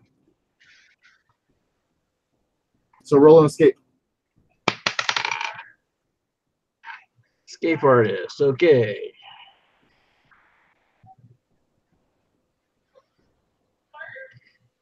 $16. As the creature reaches for you, you manage to escape out of his grasp, barely feeling the tip of his finger, causing 5 damage. Ouch.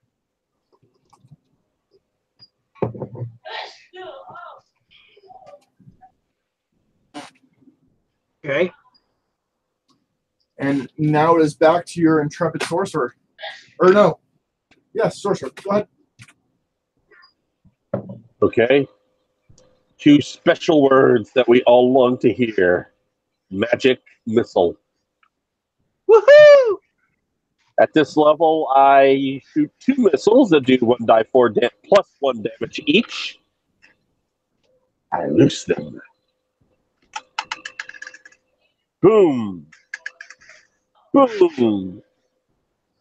First missile does a total of 4 damage. Second missile does a total of 5 damage.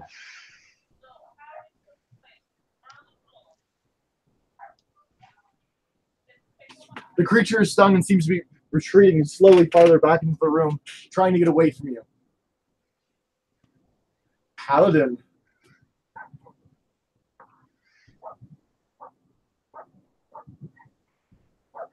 Cricket.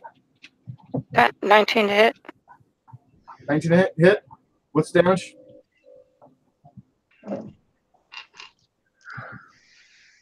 8 again. The creature is still stumbling back farther and farther away. It's gotten back to the corner. Rogue. 4-man's fireball. Pint of lamp oil. It takes 1 full action amount of fuse to it. Are you planning on just throwing the pint and hoping someone else catches on fire? Yes. Okay. You manage to throw it and roll a d20 to see if you hit. 18. As a perfect throw, it seems to glide straight into the shadow's face and then continues on, hitting nothing but the wall behind it. The shadow in front of you is slowly becoming incorporeal and continue to back into the wall, disappearing slowly into the cracks. Somebody cast fairy light torch on the wall. Light it. Next is sorcerer. Oh, well, I don't have fairy light. I don't have a torch. I do have burning hands. Okay. You're going to use burning hands? Yeah, I'll go ahead and use my first level spell of the day. Okay. As you cast it, catches the shattered oil on the wall on fire, lighting that entire side of the room up in flames. The creature seems unaffected as it finishes sinking into the wall, running away from it.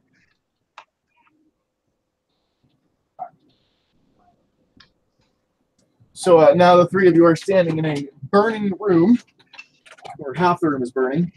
Behind you is the door that the constructs brought you through and had gone out from. And in front of you is the hallway. Oh, this is lovely. What's We your haven't action? even gotten to the dragon yet, and I've already used all my first level spells.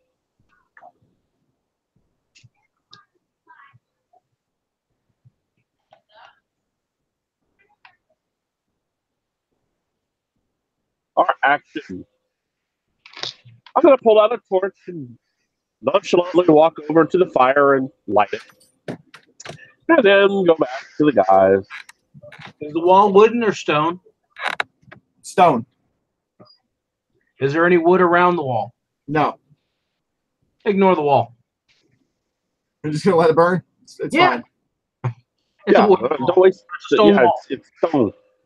The only problem is, of course, smoke. You guys gonna continue down the hallway or just stand in this burning room filling with smoke? Oh no, we'll continue down the hallway. Not All right. got a torch so we can see where we're going. I searched the room real quick. Wow, that was That was jacked up. bad. Try that again. You roboted bad.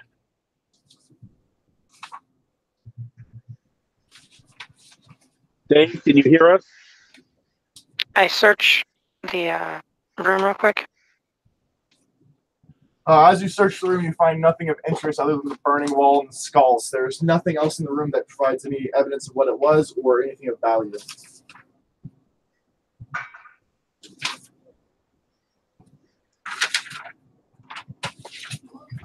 Okay, I'm good. I'll leave.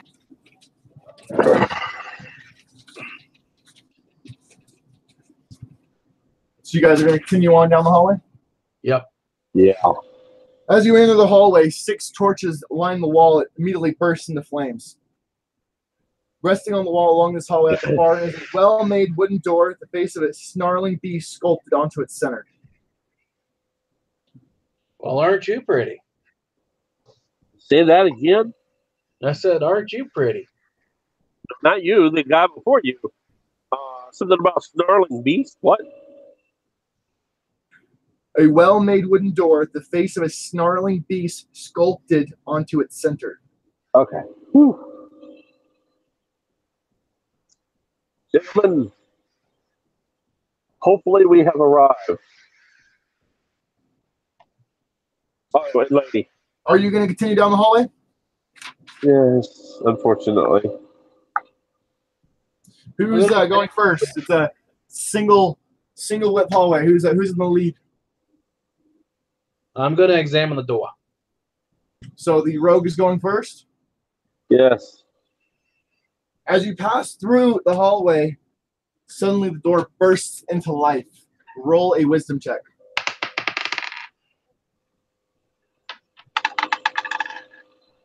3 plus 3 is 6. 6.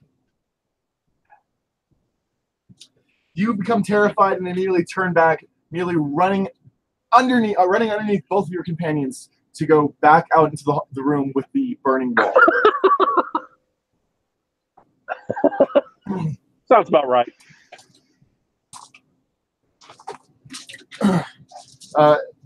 The other 2 are forced back by his movements. You are now back in the room with the burning wall, and the fiery figure from the door has rushed forth and bursted through you as an illusion.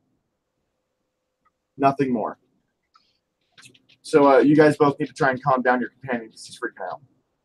Okay, so I went first. Sexton got scared. Yep. Okay, I ran over our paladin trying to get away.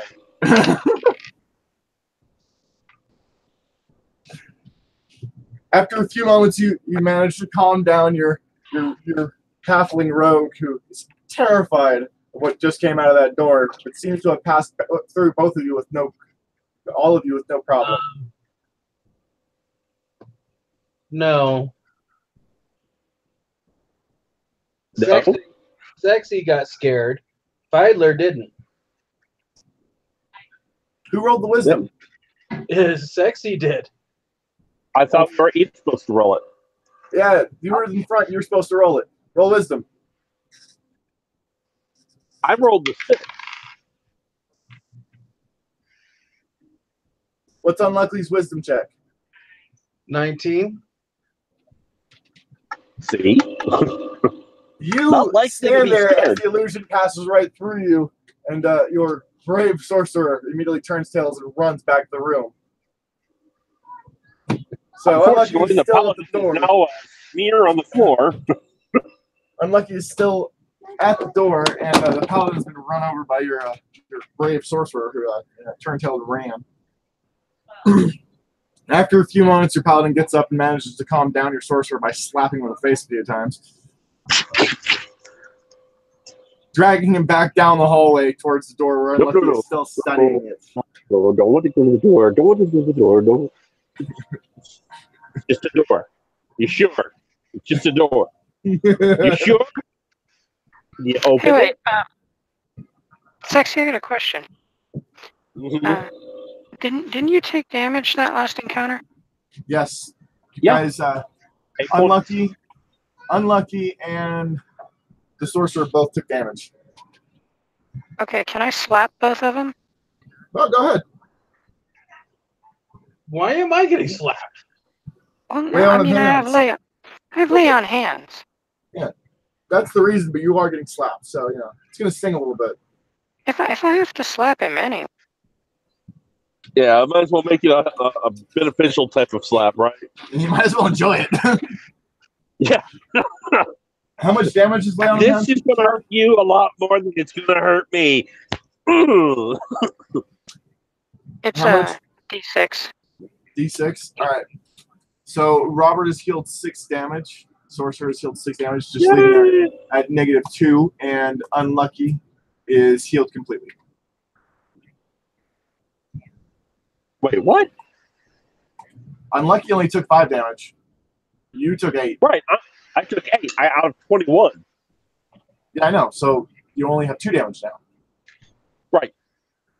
Okay, I'm back up to 19. That's I was looking at this. I guess a cup. It's only mostly full. It's not completely full. It's mostly full. It's getting there, but yeah, it's not completely full. How many times can you do lay on hands a day? I can do it 8 times a day. All right. Well, Nice. so you've done it twice. Do you want to slap him again for good measure, or just leave him at -2? I'm good. You keep an eye on the That's way. right. Let's go for a ride. Leave you.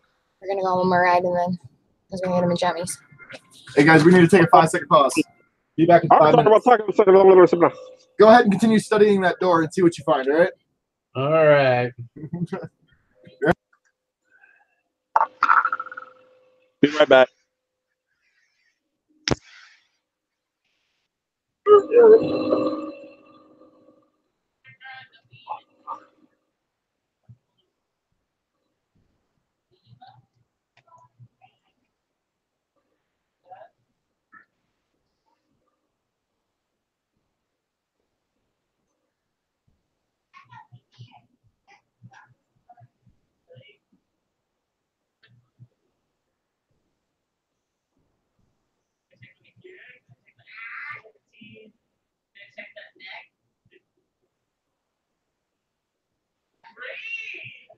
All right, pause for the cause is done. Have we still not heard from your epic bard? Is he not joining us today, I guess? I guess not. I guess that Tang is pretty good, I guess. Yeah, and then I'm going to say he might be drinking your guys' meat and taking up all your money. I was wondering. Might need to beat him for that later. All right. So you've studied the door. Roll perception.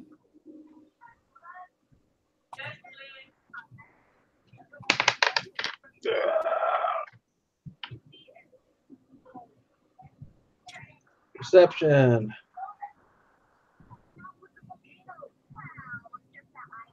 14. You notice nothing of interest about the door beyond the carving, which seems inanimate now.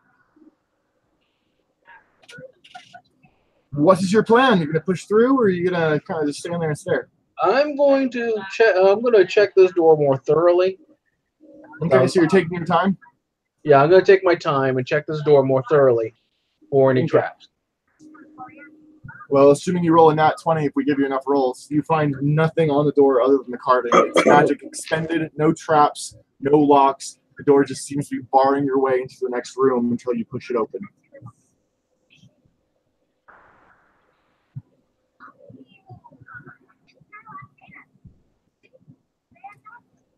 Cricket.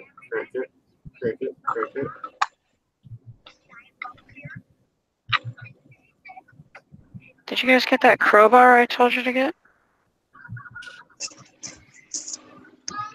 During his inspection, he found it's not locked. The door just needs to be opened. There's nothing blocking your passage other than you pushing open the door, literally just tapping it open.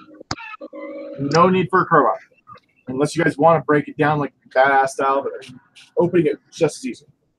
Okay, so you're saying that we need to shoulder it down? No, you just need to push it open. It's literally just waiting for you to push it. Just lightly push it open. No lock, nothing holding it. It's not jammed. It's just literally just. It's just in front of you. That's it. All you have to do is decide who's going first and go through the door. That's it. I reach So we need out, axes then. put need Because that it's a ring we finger have to on the chop. door and give it a push. And it opens, showing you Do into we the next fall? room. No, it just opens in front of you, showing you the next room. Who goes in first? Rogue, you've been doing fine. Other than you're not one. I can go first if you want me to. Uh-huh. Okay, I can hear that, Lucky. But I'm going to do it in a very paladin way. Oh, boy.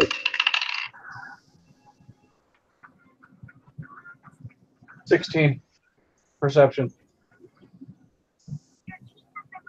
You peer into the darkened room and see nothing.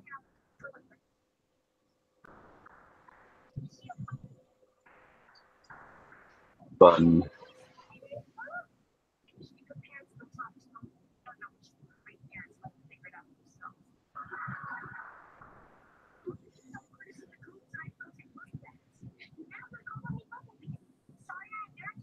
Okay. We peer in the room and see nothing. I go and grab one of the torches off the wall and throw it into the room. As the torch flies into the room, lighting it up,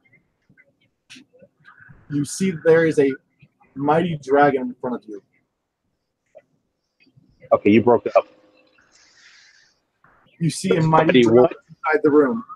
Worn stone pillars support the walls in even intervals around the outer edge of this large circular tower. Though once a tall and impressive structure, at some point in the distant past, the tower collapsed and opened the room to the outside world. Sunlight pours through from above, illuminating the contents with a soft afternoon light. Excuse me, you didn't need to throw a torch. I apologize. The walls and floors have been meticulously cleaned. All dirt, plants, and refuse have been completely removed. Alcoves in the northeast and west contain partially broken and damaged statues. They now sit at least partially restored along the rest of the room. The floor of the tower rests at an angle, as if sunken into the ground by immense weight.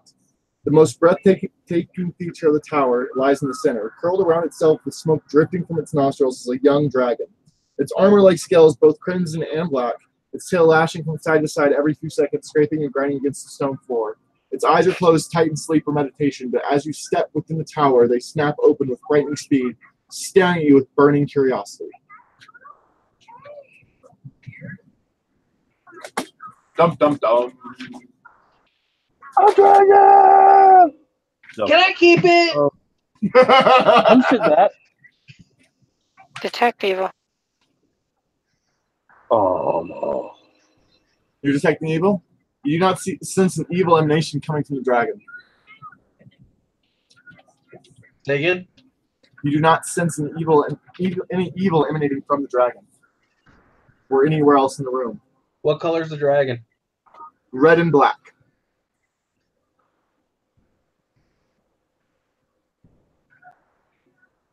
No evil coming from it? Okay, yeah, if that's the case, I just go approach the dragon.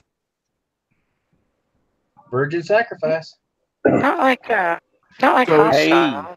So you're gonna approach calmly. Meal. He's a sacrifice, so you go figure what's going on next. Boldly, but not hostile. I just want to see what our female assistant here is going to do first. Say again. I'm waiting to see what our female assistant here is going to do. All right. So your virgin sacrifice is approaching the dragon. What do you say? Or do you speak common? Never mind. Go ahead.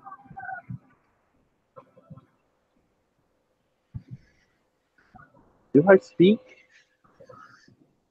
Oh, I'm sorry. I am Nadia, paladin of a goddess. I can't even pronounce her name.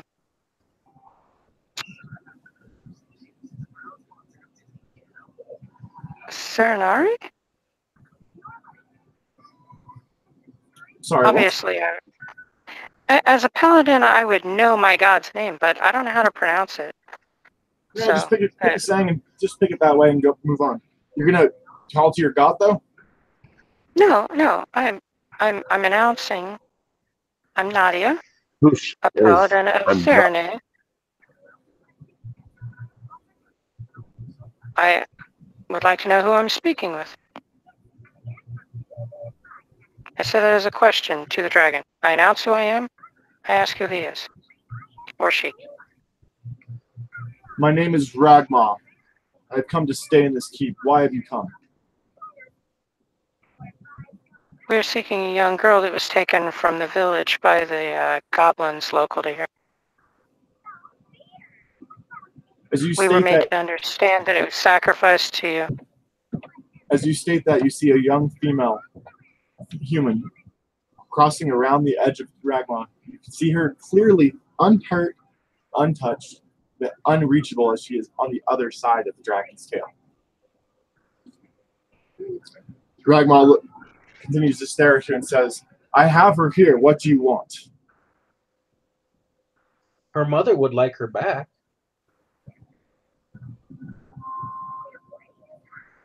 And here comes the plot twist. How old is she? She seems to be early teenager, 12, 13. Not very old. But I mean, by the local standards, is she old enough to make her own decisions? Like, Jewish says like 13 is An adult. considered an adult. Do you have your card?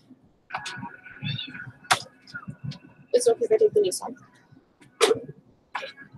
I apologize. Go ahead one more time.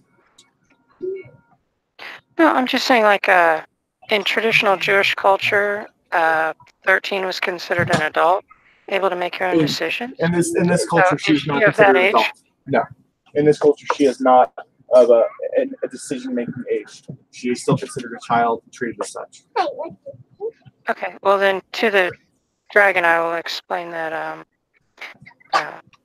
she's still young, and her family requests her back, considering that she was kidnapped, and we are here to return her. I knew those filthy goblins got her the wrong way. I don't want her. What I want is tribute. And what would you accept for tribute? A monthly offering from the village to be delivered in the form of livestock, gold. How much? Nothing too unwelcome. 1 or 2 cows a month. A few hundred gold. I don't intend to stay here long, but I do wish to live in comfort while I stay. Just out of curiosity, what are you going to do with all that gold?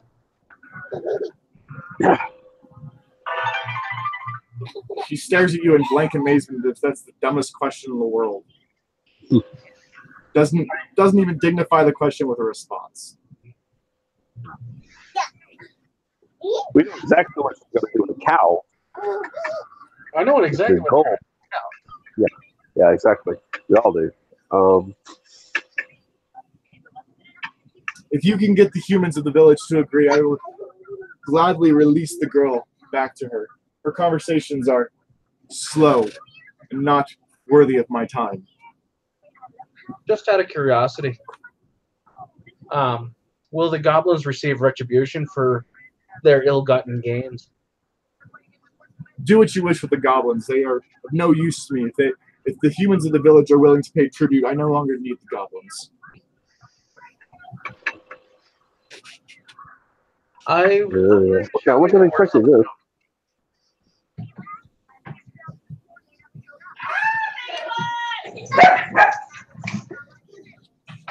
I'm pretty sure we could work something out with the humans. All right. No, they're not the brightest in the world. Yeah, but I don't think the goblins are going to like us meddling in what they believe is rightfully their place. Good dragon, I have a question for you. What? Hold on a second.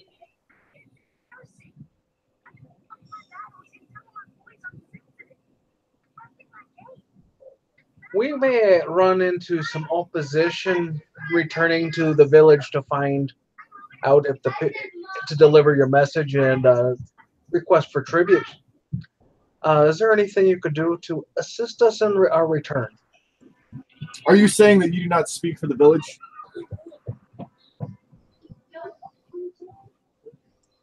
Well, you're offering a solution that was not expected.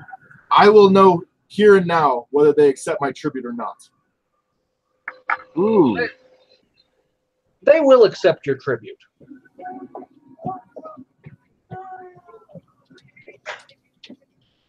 Good. Take the girl and leave. Get out of my sight. I expect my first tribute to come within the week. Roger that. As he speaks those words, the little girl behind his tail runs around and rushes towards the party. Great. You guys want to leaving now, or? Oh, yeah. Yeah.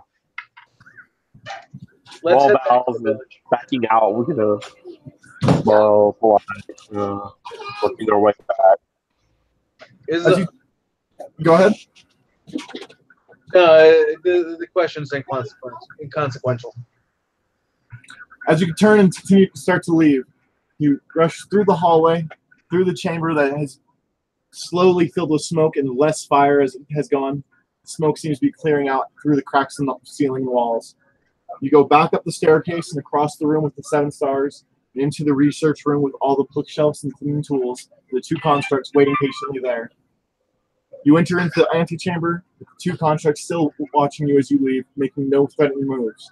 And you come to the room with the smell of bacon crisp in the air, and noise coming from it, clearly indicating that the 3 hog mothers are still alive and still not happy. Pull out a flask of oil and show it to them. Do you really want to try and visually threat the three pigs you attempted to burn alive? I'm just saying, someone's got to have something better than that, like animal handling. Just wondering. No, unfortunately, I don't. I have animal handling. Yeah, bingo. Hello. All right, so go ahead and roll for roll a d20 to see if you can manage to handle the animals. Speaking to them smoothly. Suey, suey.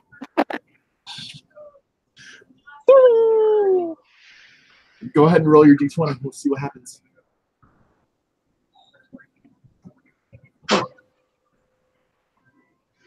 Never mind, the gods failed me. Did you get a nat 1? No, I rolled a 3, but I only have a 6, so... Makes it 9. The animals seem confused. They no longer seem hostile towards you as you attempted to communicate with them, but they also are not very friendly towards you. They are staring at you in a mixed confusion, awaiting your move.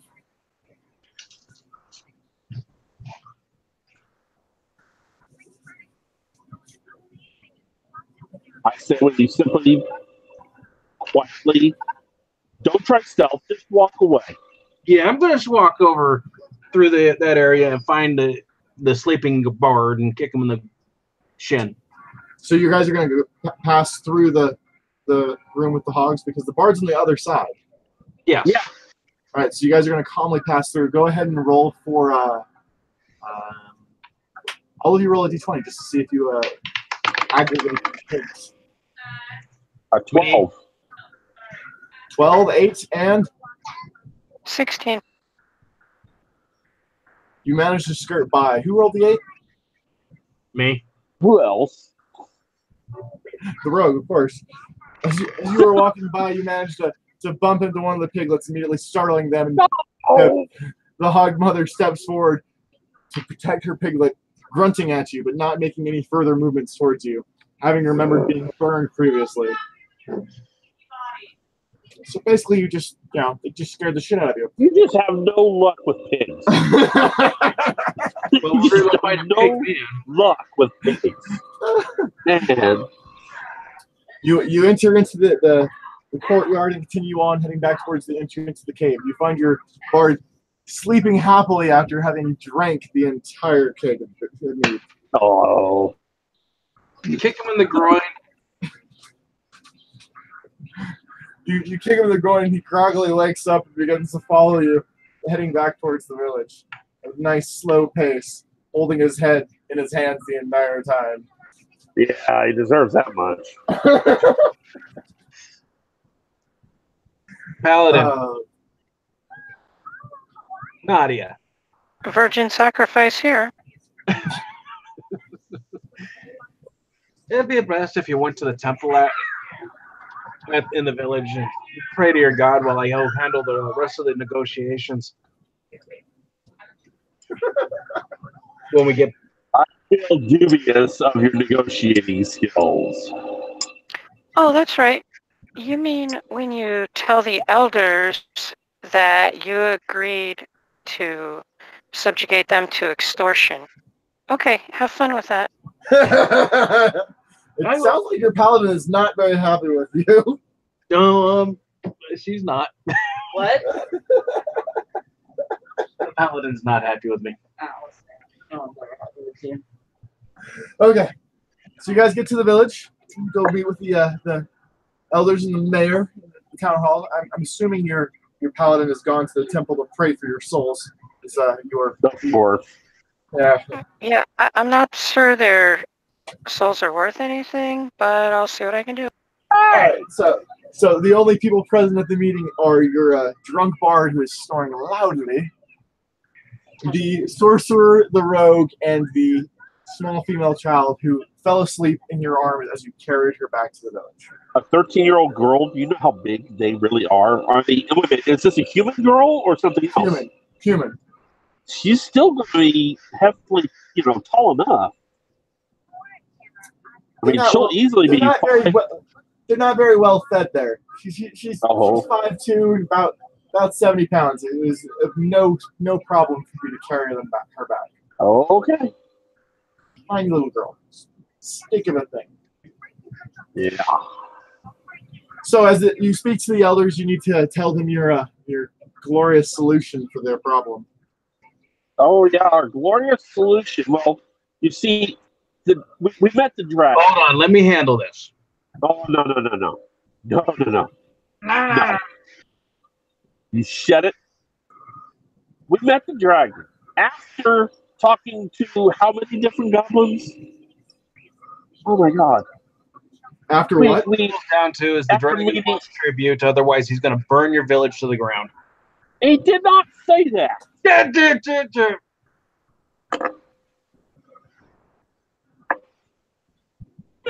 dragon wants to live comfortably.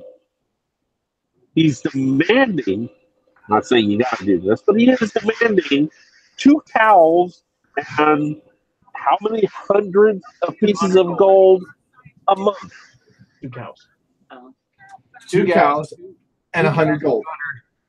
And if he doesn't get it, what do you think's going to happen? He's going to burn the place to the ground. He just won't be happy. So, who's speaking to the elders? Because you guys are all talking back and forth. I need one. Apparently, we're both speaking. So the sorcerer is speaking. Yes. All right, give me a clear and concise sentence that you're actually saying to him instead of this back and forth confusion. Hold on a second. I'll be right back. Let him formulate his thoughts before making a decision. Yeah. The dragon's not going to be happy if he doesn't get his 200 gold. What do you think is going to happen with an unhappy dragon?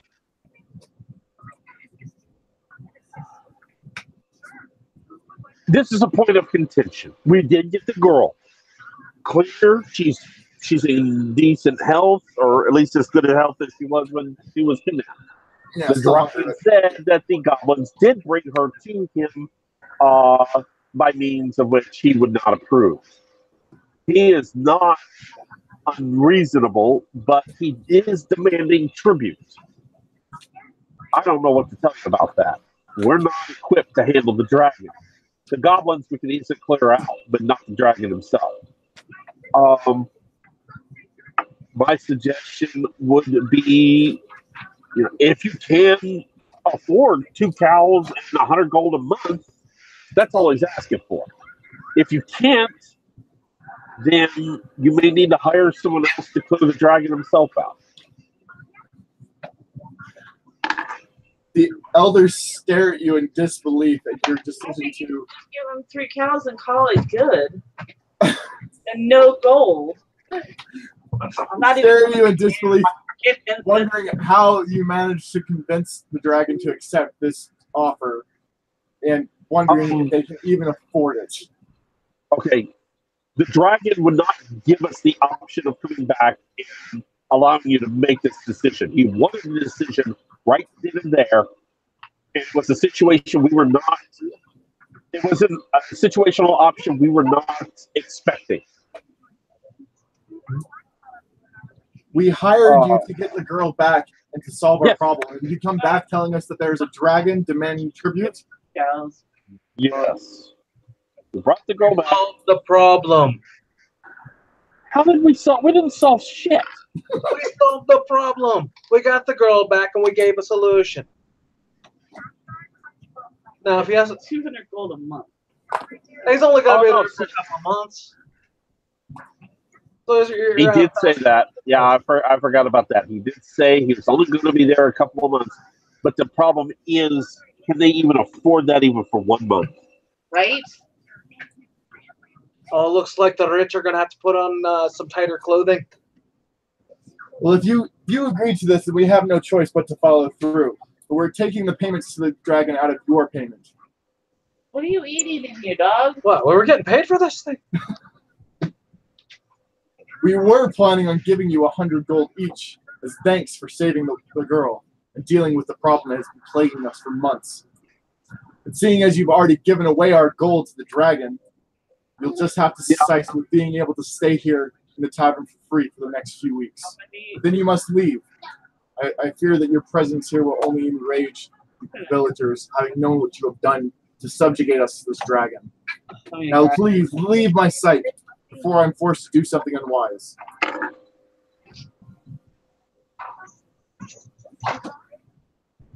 Good job, guys. How far is it to the next village? I don't know. You need to go find a map. Why don't you go to the tavern and we'll figure it out from there. Sound good? Sounds good. Go to the tavern. Poor broke people with no gold, no meat to sell. Yeah, thanks to the bar drinking it all.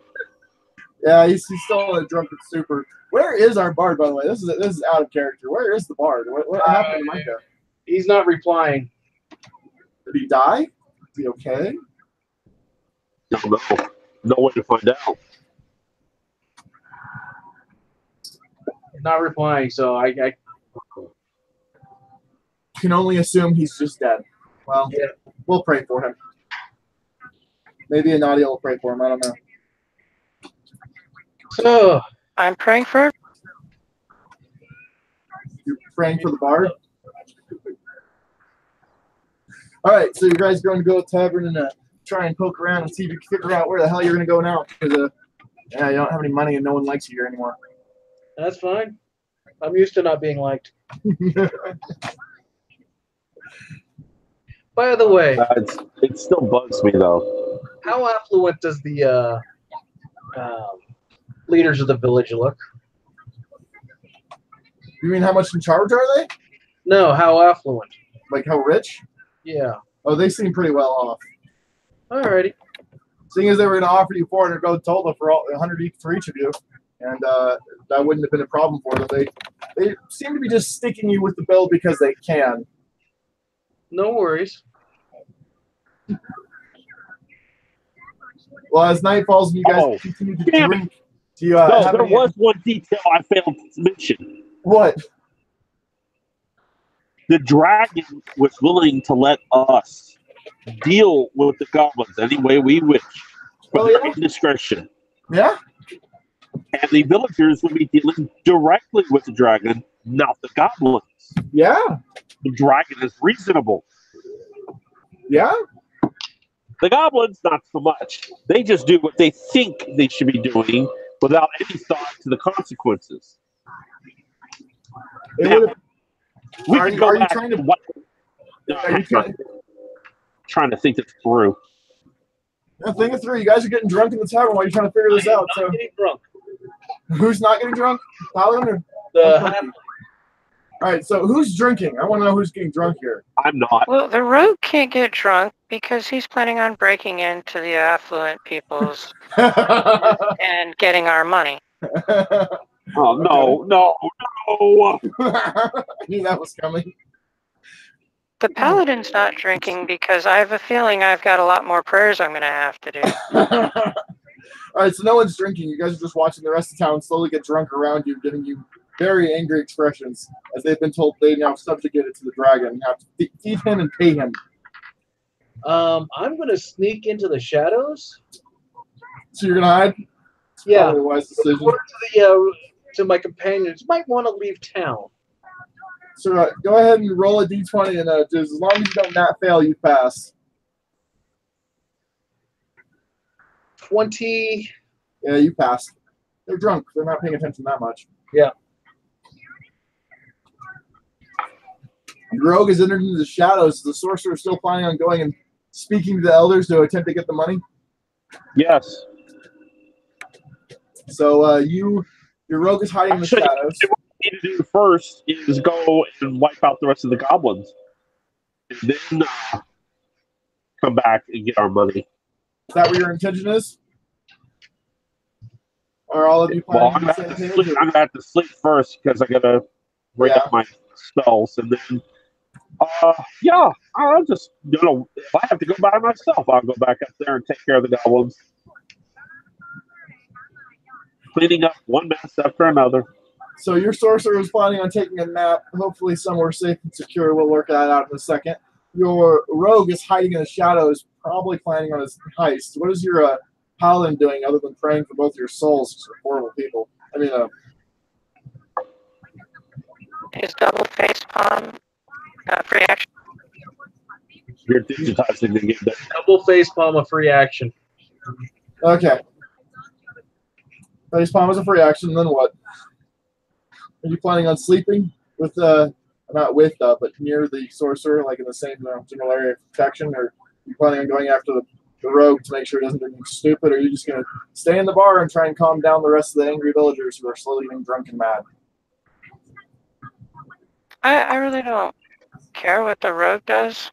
And I'm pretty sure if I follow him, I will care. I'm definitely not going to sleep in a town that the whole town is hostile against me. So I'm going to take the advice and I'm going to leave town. But since I already know what the sorcerer is planning on doing, I'm probably going to camp out somewhere between the town and the goblins. So just outside of town in the woods? Yeah, preferably not too close. Directly in a goblin path. Oh, yeah. Sorcerer, are you planning on following her, or are you going to sleep at the tavern? Yeah, I was not staying in town. Okay. No way. So you two go and make camp and go ahead and get some rest. Mighty Rogue, what's your plan after you're hid in the shadows? Okay. I'm going to look for a abandoned structure, preferably a warehouse, or not so abandoned structure like a warehouse. And if there's no guards around that I could spot, I'm going to use up the last of my oil.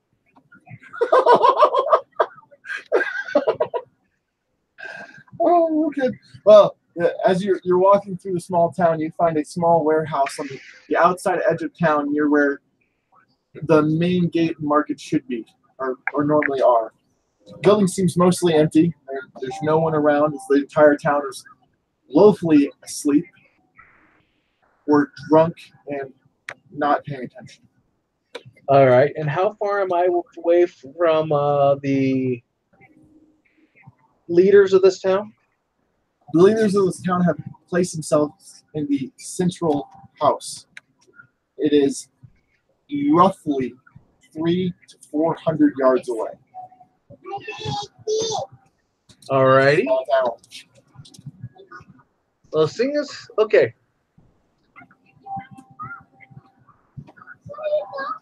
Does this structure have a wood roof?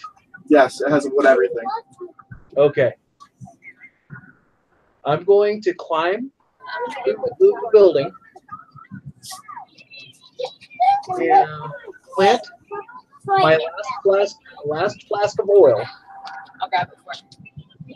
in a spot where I can keep an eye on it from another building top in the general direction of where We'll take a quick shower. the affluent people are. Use dancing lights to create a torch to cause that oil to burst into flames. And when everybody's panicking and running towards the fire, We don't need I'm going to work my way into We don't need it. where the leaders are. All right, well, let's do this one at a time. Go ahead and roll a climb to make sure you don't not fail climbing up the Out. building. Get me out. What was that? Roll D20 to make sure you don't not fail to climb up to the top to plant your oil. I did not fail. Okay, you're good. And then you planted your oil, and you climb a different building to cast dancing flame or the dancing light, right? I want to go to another building. Okay, so go ahead and roll climb to get back down from the building you just planted the oil. Didn't fail. All right, climb up the second building. Didn't fail. All right, now you're gonna light the fire and then climb down the building and rush towards the center to try to get your money, right? I'm going to start the fire and wait. So you're not going. You're gonna light the fire and then wait to see the response. I'm going to watch the response. Okay. If you cast the flame onto the torch and the oil bursts in the flame, it catches the roof immediately on fire and the oil begins dripping down the side. Suddenly, as the smoke grows, the fire grows, you hear a shout from the other side of town, and people begin to rush towards the building.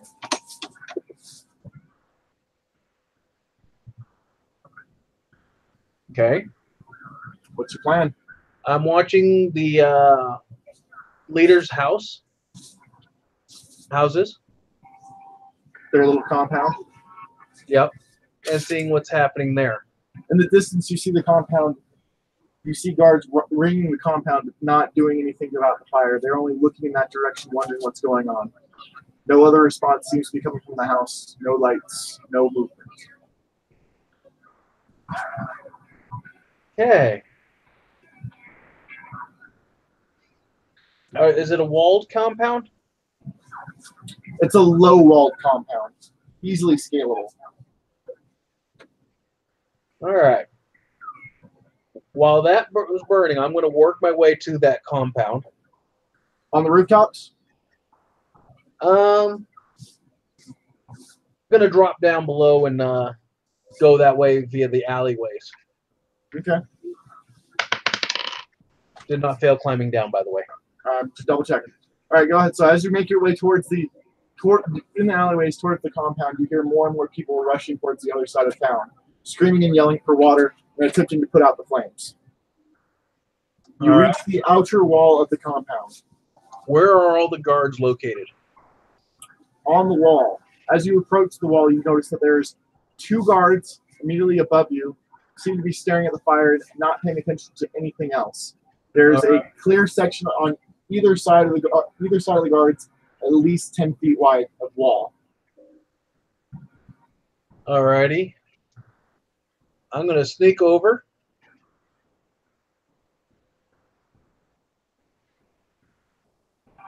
While they're distracted. Climb up the wall, I'm guessing. Yep. What was your roll? I rolled a 10. Okay. You managed to scale the wall without making too much noise. Roll stealth.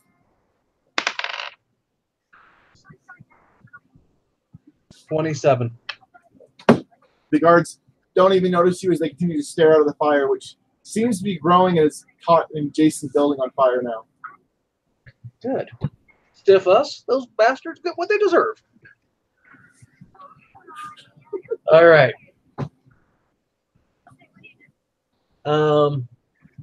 Well, the town burns. Essentially. Yeah. I'm going to work my way to the house that looks like it might actually be a county house or whatever. A place So that the more important building where you originally met the elders. Yes. Okay. As you make your way there, go ahead and roll stealth.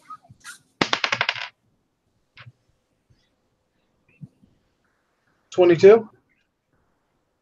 As you make your way there, you see two other guards in the courtyard, both of which are screaming up at the guards on the wall, wondering what's going on. As they are posted on the ground, they cannot see the fires. They can only hear the commotion coming from outside the walls. You reach the door of the main building.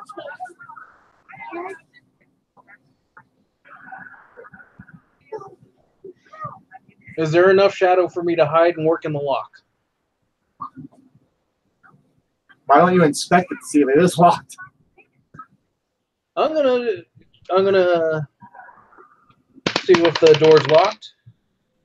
Perception check. 18. You immediately recognize that the lock on the door is broken and has been for a long time. It is rusted shut and no longer capable of even functioning as a lock. Yay. I'm gonna push the door open slowly. And go inside? And check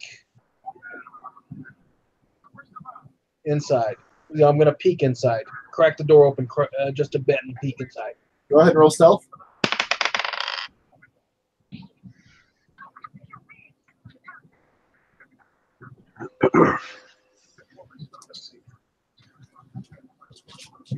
$22. As you push the door slightly open to peek inside, it creaks loudly on the hinges that are rusted. You hear a voice inside asking what the commotion is. They do not see you as they look towards the door that is slowly opening. I'm going to yell fire at the in the market district. You're gonna what? Yell in there that there's a fire at the market district. Roll bluff.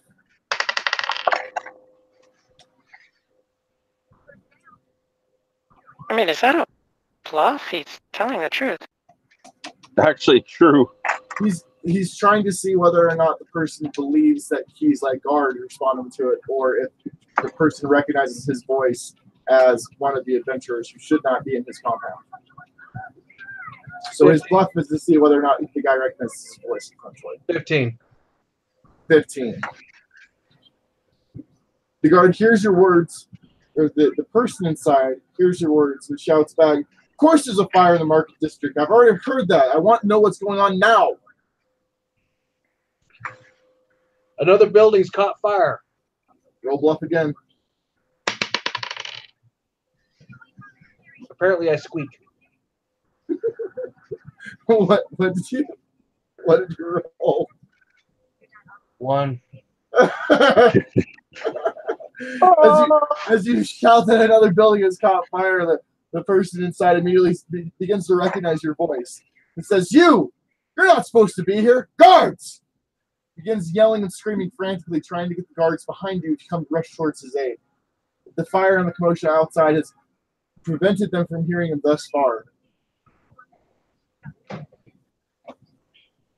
What's your action? I would make it quick.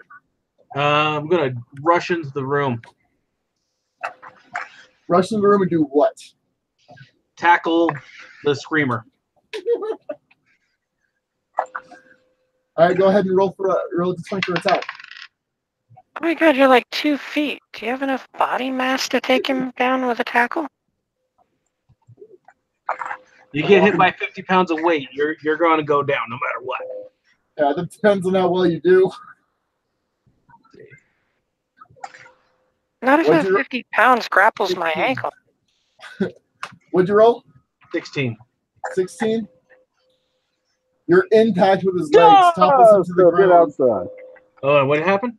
Your impact with the person inside, which you recognize immediately as you enter the room as one of the village leaders, topples him to the ground, but he lands on his backside, still facing you, not perturbed other than being knocked to the floor. He continues to yell and scream. I look in his nuts. You what? Punch him in the balls. From the noise I'm hearing in the background, it sounded like I licked his nuts. I got really confused there for a second. Yeah. Hadouken. Go ahead and roll for attack. 18 plus 20. You easily strike the poor man in the nuts. What's your damage? What's damage for unarmed? I roll a 4. So 4 damage? Yeah. As your fist makes contact with the poor man's genitalia, he immediately stops screaming and falls over to his side, holding onto his groin in sheer pain. He does not look unconscious, but he also does not seem like he's planning on shouting anymore. Next action. Well, he's laying there unable to defend himself. Kick him in the jaw. Go ahead and roll damage again. 1. Your kick glances off his jaw, causing him damage, but not seeming to do anything further than cause a bruise and irritate him. I'm hoping you have a weapon on you. Oh, I have my sword with me, but... Wait a minute. Is there a chair nearby? Is there a chair nearby? Of course there is. There's a table and chairs. It's the same room you were in earlier. I'm going to break a chair on him. I'm angry. All right, go ahead and roll for damage. Whoa, assuming a chair does 1d6 damage. 1d6, okay. 2. As the chair smashes on top of him, he goes unconscious, clearly wounded, clearly hurt, and unable to defend himself any further, unable to take any more actions. Is there anybody else around? No, the room is empty. Of people, other than him. He's the only other person in there. Okay. Search him for keys.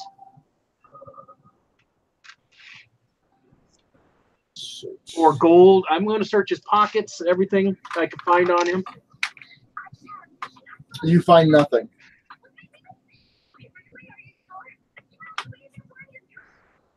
His clothing appears to be his night clothing, his sleeping gown. He does not have anything of value on him at this time.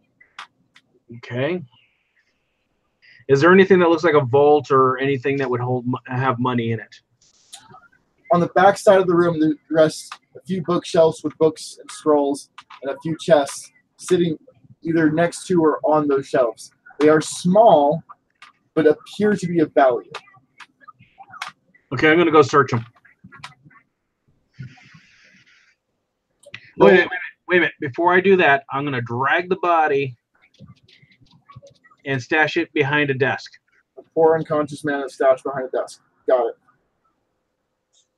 I'm not sure how you're going to do that with 11 strength, so I'm guessing you're taking your sweet time doing this? No. Is there a carpet in there? Or a rug? Nope. Bare wooden floors. Is he right in the middle of where somebody could see? He's just off to the side of the table as he was trying to go around when he was yelling for the guards. So he's out of line of sight from the door. Close the door. You close the door behind you. It's creaking loudly, but if you're pushing outside, you can hear anything else. I'm going to block it with a chair, too, if possible. You block it with a chair, barring entrance from the outside. So now you are stuck into a room with no other entrances or exits. Okay. Not the best. Windows. There's windows, but no other doors. Okay. I'm going to go search those chests for valuables.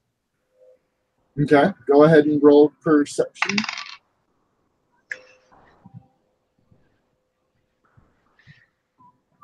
$21. The first box you find has a lock on it that is you are unable to get through currently. The box only weighs a few pounds.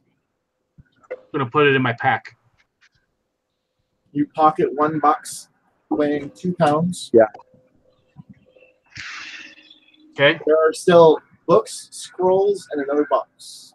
This one resting on the ground and too large for you to carry away. Okay, I'm going to check that box that's too big for me to carry. Roll perception.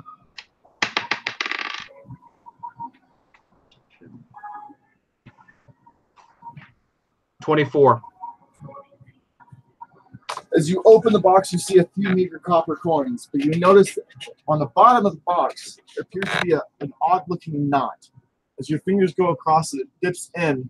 You can slip your finger into it and pull the false bottom out of the chest, revealing what's beneath. Okay. Gold, my friends, gold. You I'm going see, to pocket as much of the gold as I can. you empty the chest into your pack, leaving you at least 6 pounds heavier. Okay. And The then, chest is now empty. okay. And now I'm going to check those scrolls. Go ahead and roll Knowledge Arcane. You know what? I'll just grab them anyways. Let me guess, you rolled an out one? No, I've got a total of 11. Okay. You don't see anything of significance, but you do grab 3 scrolls and 1 book. Not knowing of any of them that have value, they appear to be the largest or most respected volumes there. One's probably for the counting house. Okay. I'm going to work on evacuating myself through a window. How many stories is this building? It's 1 story. It's single story, single room. Okay. There are windows on the south, east, and west side. You entered in from the north. The fire is also to the north of the city. Which direction do you wish to exit? South. You exit out the back of the building through the window and find yourself against the outside or the inside portion of the back wall for the compound. You need to climb over. You're gonna get Hold on out. a second. I have a hard time hearing.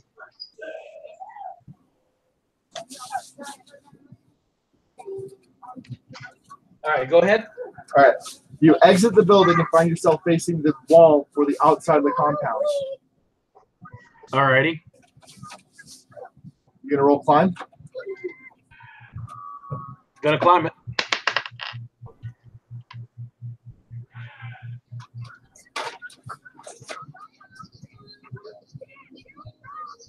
What'd you get?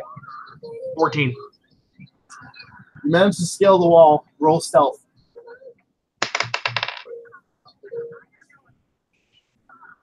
$27. Quietly, as you reach the top, you notice a guard down at the far end shouting down to the guards in the courtyard, attempting to get more information. As you look back to the northern part of the city, you realize that your fire has grown exponentially, engulfing the entire market district and coming towards the center of the city quickly. Oh, God. What's your plan from here? Vacate the city. So I'm assuming you know where your partners went to sleep, right? No. You have no idea. I have no idea. That may be a good thing for me and the paladin. Yeah, it sounds like it. All right, you vacate the city to the south. Go ahead and roll stealth 3 times. Come on. Stay on the desk. 15.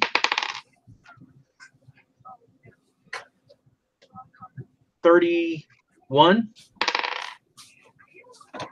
And 18.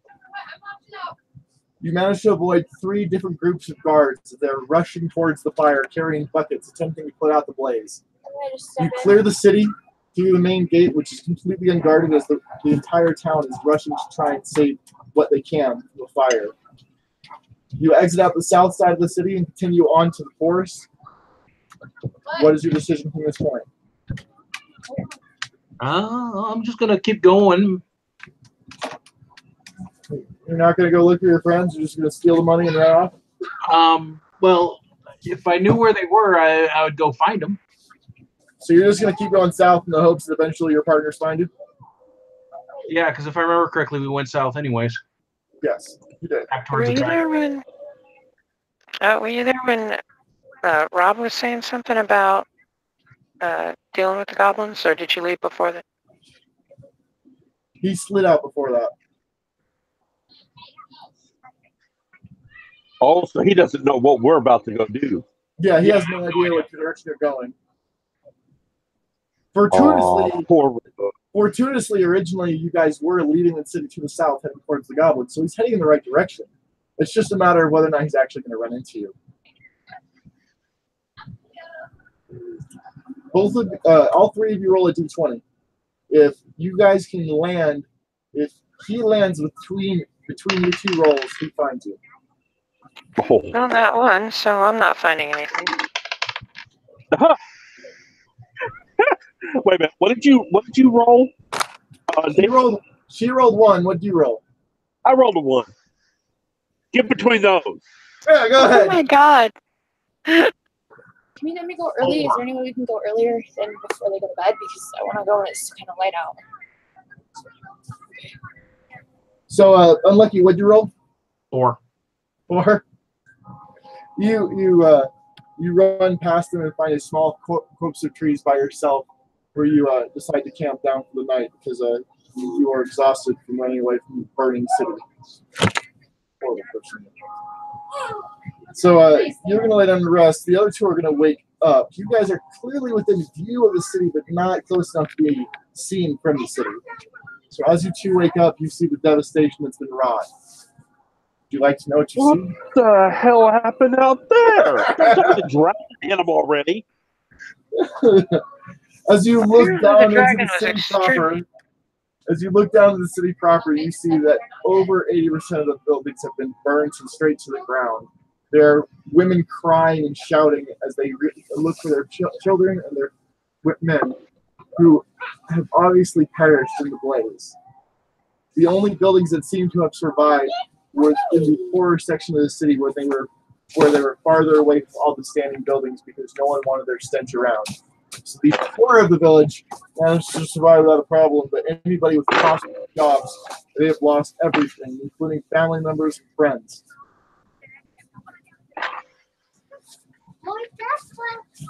So, Okay. Yeah, what do you guys do?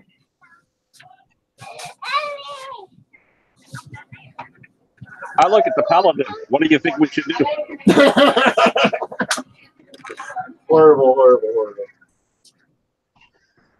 I think that given our luck, they're going to blame it on us. I'm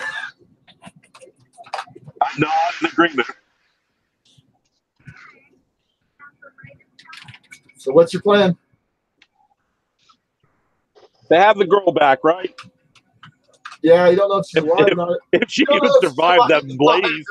Yeah, you don't know if she's by the fire, but the girl stayed in the town when you guys ran off, so.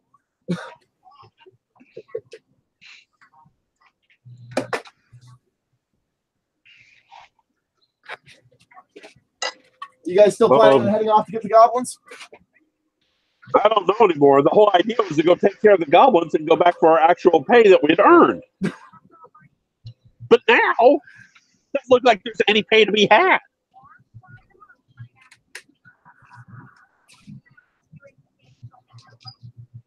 I vote we cut our losses. Oh, sounds good to me. Change our names. Go somewhere where nobody knows us. Definitely.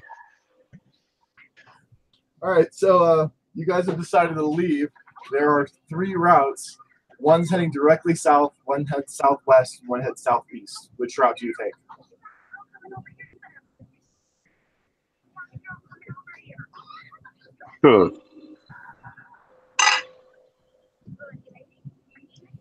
Care to pray for guidance?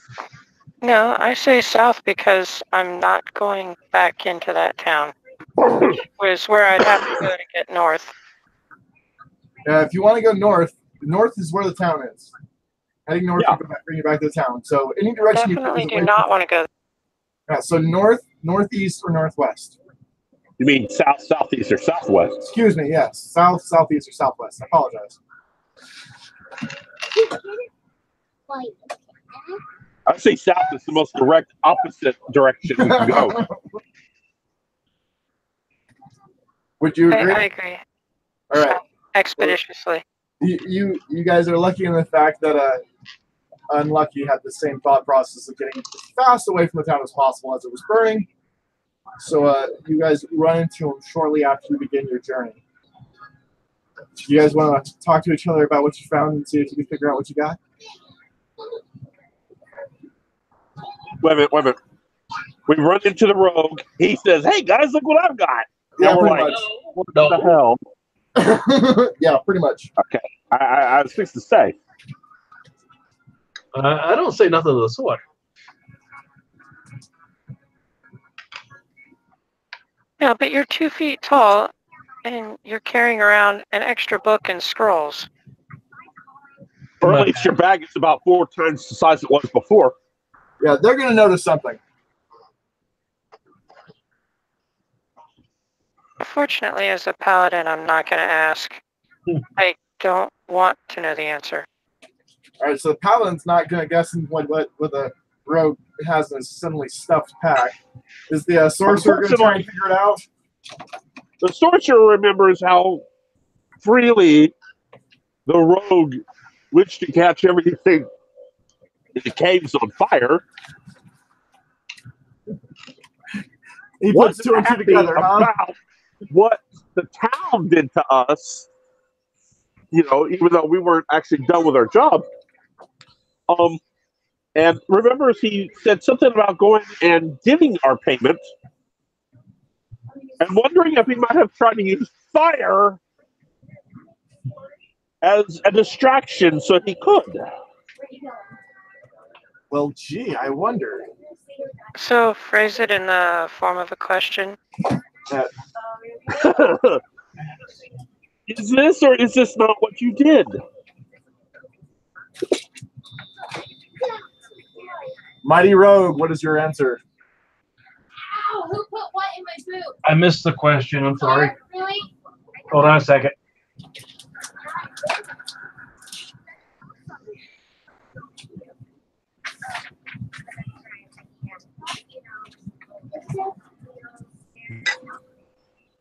Let me know when you're ready. Oh, hey, in the meantime, No, I missed what the question was. I have to slap the sorcerer again because he still had damage. So you just want to slap him again, I understand. Oh, well, a day or two later, I'd have been fully healed. I mean, you're back 1 point a day, so I was only down 2 points. She slaps you for the fun of it, then. Oh, okay. Anyway, so go ahead and re-ask your question. I had expounded upon my observations on how the rogue I wouldn't say enjoyed, but seemed to always turn to fire first. In our encounters in the caves when we went to go talk to the dragon, and I wonder if maybe he used fire as a distraction when he went to go see about our payment last night, and maybe caused more damage with said fire than or deny. This is what happens when you leave this rogue alone for 20 minutes. It burns things to the ground. Oh my god. Rogue, you gonna try to de-escalate? Come clean. And then I noticed, I look around. Does it look like he set up a campfire anywhere around here?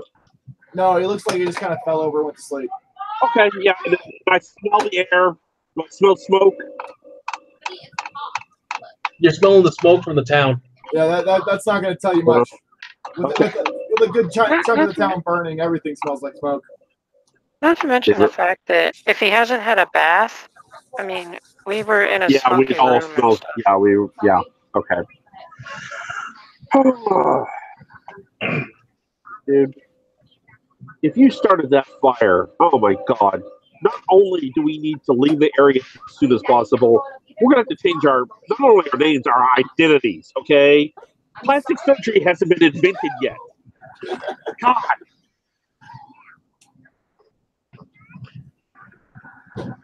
I'm not worried. Oh, So the question is, does the rogue tell them what he did and what he found, or is the rogue going to try and bluff his way through this? I'm going to bluff my way through it. Of course you are. Go ahead and I'm roll not going bluff. to care.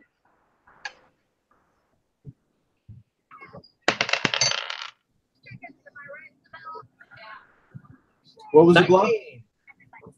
19 for unlucky. Go ahead and roll perception, sorcerer. Let's see. Perception. Damn it. 12. Actually, botched. So go ahead and tell me what your story is about what happened.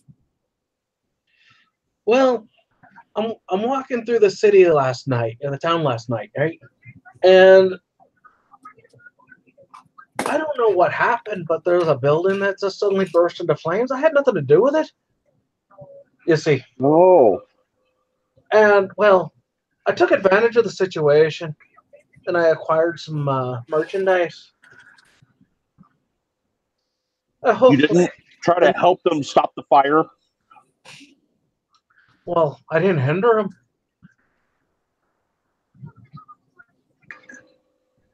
I mean, they were going to stiff us out of a payment. It's still kind of cold.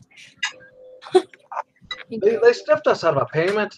Why should of a job we were done with? We got the little girl back. We got the girl, but we did not take care of the actual problem.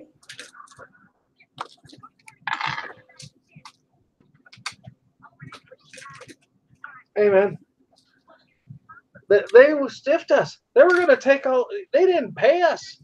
We got the girl back. That's all that mattered.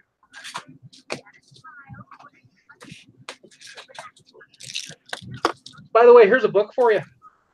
Oh. It was nice and gave you a book. What else are you going to tell them about? What other pieces of the stuff you found are you going to tell them about? I'm not going to tell them about the chest, but I did. I bring out a good handful of gold and drop it in their hands. So are you gonna evenly split the coins you took out of the large chest and just not tell them about the box? Yeah. All right. Well, as you guys decide to count the coins that he's dumping out of his bag that he stole from the large box, this is what you find, and you guys can figure out how you're gonna split this up. After counting, you find 270 gold pieces, 252 silver pieces, and 78 copper pieces. Okay. Are you going to tell them about the other things you found? You already gave a book away. The book and the 2 scrolls, right? 3 scrolls. 3 scrolls. You don't know what they are yet, though. I didn't have a chance to look at these yet, but I figured they may be of use. Do you have read magic? Or the more like, do you know how to read magic? No, I don't. Oh, give me the scrolls. Hold on, I got knowledge arcana. Yeah, so you should be able to read. There's no read magic check in a Pathfinder. Why is there a read magic spell? I don't know. Oh, that's a spell. Or a successful spellcraft check. I just looked up the requirements for scrolls. Then why would we even need read magic? Because read magic would make it so you always succeed, whereas you need to be successful in checking the spell of a spell with spellcraft. So if you don't want to invest points in spellcraft, you just get the read magic spell. Okay. So I could swap read magic out for something else. I've been pouring points into spellcraft. All right, so you're going to investigate the scrolls? Yeah. Go ahead and roll spellcraft 3 times. Or are you just going to take your time and assume that you got a natural 20 on all 3? Well, I mean, I can cast 0-level spells all day long. So you're going to cast magic 0 level. Yeah, just cast read magic. I didn't know it was a 1 or Yeah, I'll just cast magic. I understand that. Yeah, so you cast on all 3 spells and you realize that they do not contain any information of magical abilities, nor any spells or any particular dwellers that were useful. They just seem to be paper with writing on them. Okay. Well, unless they're maps, they're pretty much useless. Well, you don't know what's on. You just know they're not magic. Look at one, see if I can read it. Yeah, here's my question: is we could speak a dozen languages each, but I don't remember seeing any kind of skills or abilities to actually read literacy. The assumption is if you can speak it, you can read and write it, as long as it's not an ancient form or a secret form. So if it doesn't have a written language, then you can't write it or read it, obviously. If it's a secret language, then you can only read it. Or you can only, you can only speak it. You can't read it. Right. Yeah, because I looked it up too for this next part. So, you guys look at the scrolls and you realize that one of them is a rough map of the local area. Well, that's useful. Another one is a notice from the regional government that seems to state that the local town will be receiving large amounts of gold for their resources out of the forest nearby. And it appears that underneath that message, the local town elders have written notes regarding where they plan on hiding this gold to keep it from the locals. Those bastards. The third is a message stating that they need to find adventurers to send to the main capital of the local government to assist in a particular problem that has been plaguing them. It's very vague and not descriptive at all, only that they need people there as soon as possible. Do you want to head to the town? Or do you want to look at the hiding? At this point, I'm thinking go look for the hiding holes. And half of whatever we find goes to the town so they can try and rebuild. Well, you are going to be very disappointed as you look at the map. You look at the locations where they've described where the gold is. You realize they were actually burying it underneath certain parts of their compound, which is now covered in ash and wood. Yeah, it's still diggable.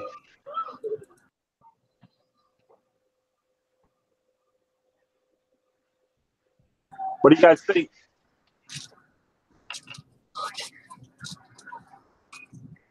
Archie? Oh, I agree. That sounds incredibly evil, and I like the idea of digging it up and sharing it with the population. They just had their entire city devastated. Yeah, no kidding.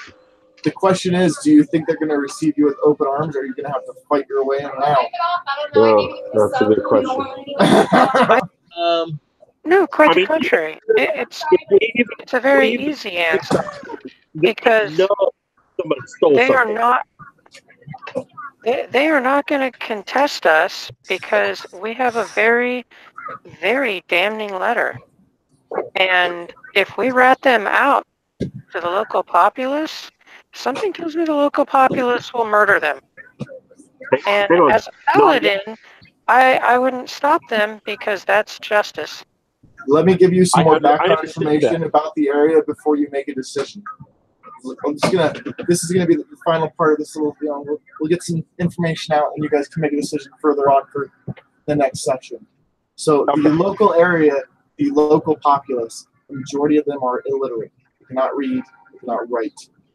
They are incapable of understanding basic written letters because they have never been taught that. Only certain people inside of general area would know written information, such as master craftsmen or local authorities, or the leaders of local security forces, police forces. Right. Because they would need to know how to receive information and instructions. But everyone below them would only be receiving verbal instructions, so they've never learned to read or write. The local government. And I also have to reiterate, the minute we try to explain why we've come back to town to try and find this hidden money that we should not even know about, they'll want proof of it. And once we show these documents, they'll know we stole them. The second part you need to know about the local area is that the main city, the capital of the region you are in, is within a 5 days march. It is a large city where your faces and bodies will blend in with the crowd. You will not appear to be anything out of the ordinary. Right.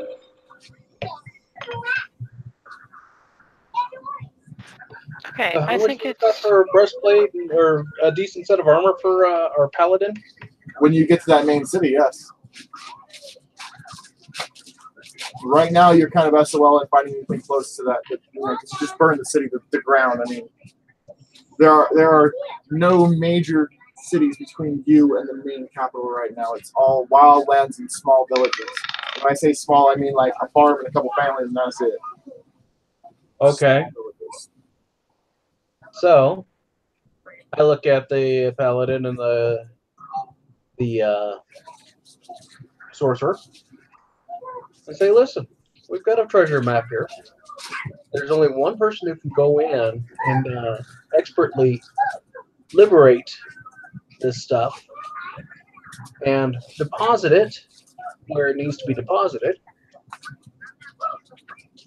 Or we go on to, we could forget about it and let the corrupt town officials deal with the what's going on here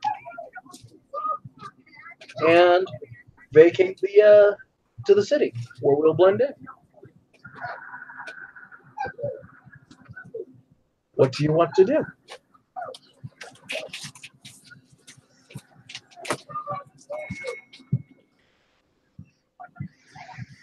If there's a way to sneak in and dig up the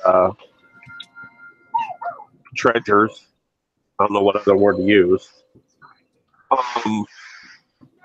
and actually get the money where it's supposed to go, then I would say we do that and then just go on.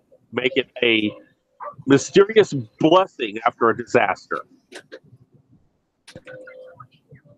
And we have no hand, the villagers wouldn't have, no, we would have a hand in either one.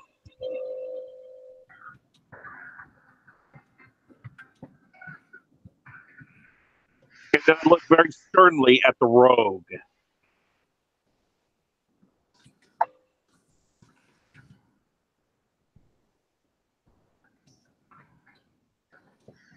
Nobody's reacting. What's going on, guys? Can y'all hear me? no, we can hear you just fine. They're all just shocked and have no idea what to do. I'm thinking. I know what I would do. Hey, was the paladin able to find the church or anything of his goddess or her goddess? There was a temple in the village that she was able to pray at while you guys were in your meeting. The What do temple you for think? all the gods, though. What do you think, Nadia? Do you think you can go back into that temple and redistribute the wealth there? That temple was on the north side of the village. Shit.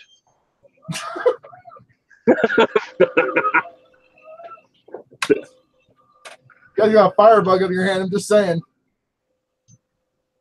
Well, there is one more option that's not been considered. Turning me in? Okay. No, not turning you in.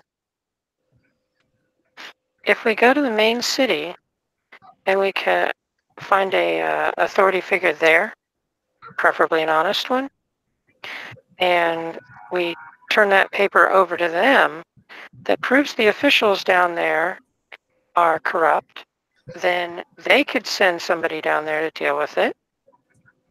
And we might get a reward for being honest citizens, and it would put us in a good standing with the citizenry, or at least the authorities of that town. Or we might immediately be arrested. I doubt they're going to be able to investigate and discover who started the fire that quickly. Remember, it's a 5 days march to the capital, so yeah, it's anything that's going to point towards you by the time you get there is going to be pretty much gone. This isn't modern society. They're not going to cordon off the scene and try and figure out what happened. Right. They're just going to clean shit up and move on. I'm sure that the very first thing the town authorities would do is arrest a lawful good paladin who is trying to expose corruption. Right. Agreed. So yeah, I'll let the paladin do the talking as far as the paperwork is concerned. How did the paladin come by this paperwork would be the question I'm worried about. Why would you be worried about Me too. Because that's what they're going to ask you. How did you get this paperwork? How did you find these papers? I don't have to answer that question.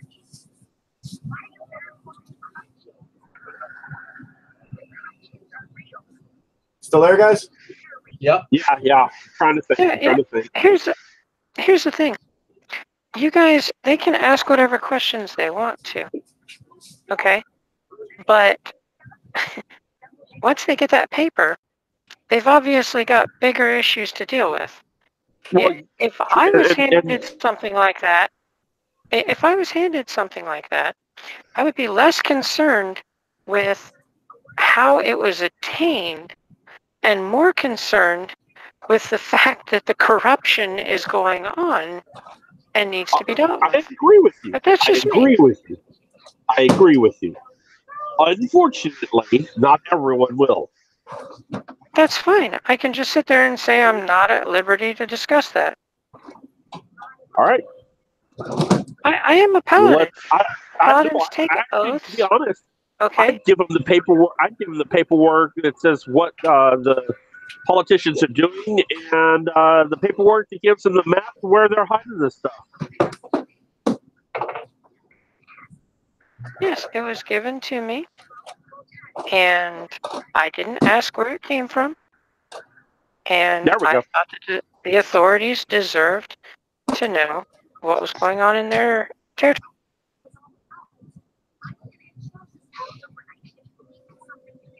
That is an answer I can live with. So that's what you guys decided to do? We are heading to the big city. All right. There's still one item left that you guys need to think about before we end this session. The book. Right? Roll perception.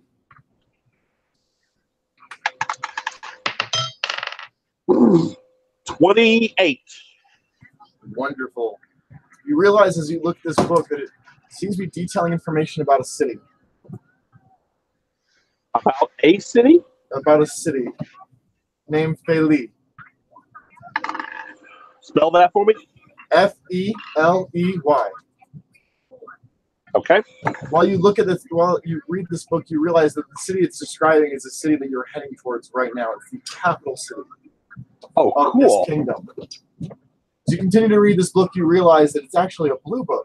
It details the seedier establishments of the city. Brothels, burlesque house, and gambling halls. It's like who's who and what's what, and a detailed guide to the city. To the seedier elements of the city. To the seedier elements of the city. Not to the good things, to the bad things. You all might want to read what I'm sending in through the chat. Say that again. It'll help you guys understand what's going on once I can pull back up the thing. Alrighty then. It's my kind of book. There it is. Guys, can you guys all see the chat? Hold on.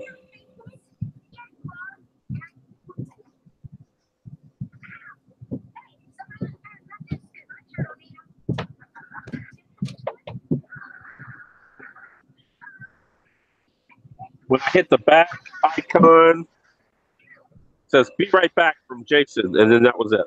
It's in the chat. It's in the Hangouts window. This one that we're using.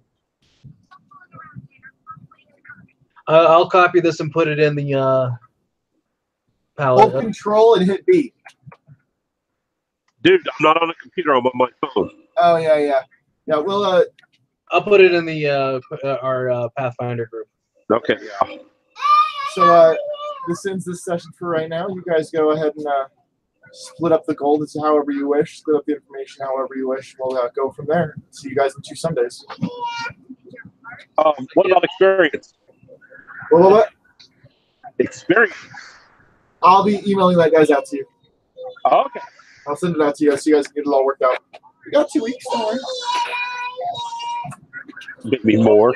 You managed to burn down an entire city. That dragon's probably not going to be happy. It's not going to get his tribute. And you have an entire horde of goblins sitting in a cave. But you guys saved the little girl. Good job. Yeah.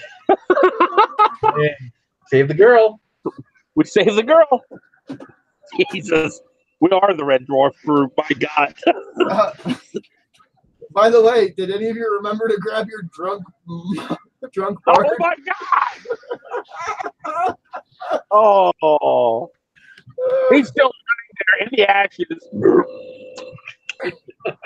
Rubbing his eyes, looking around.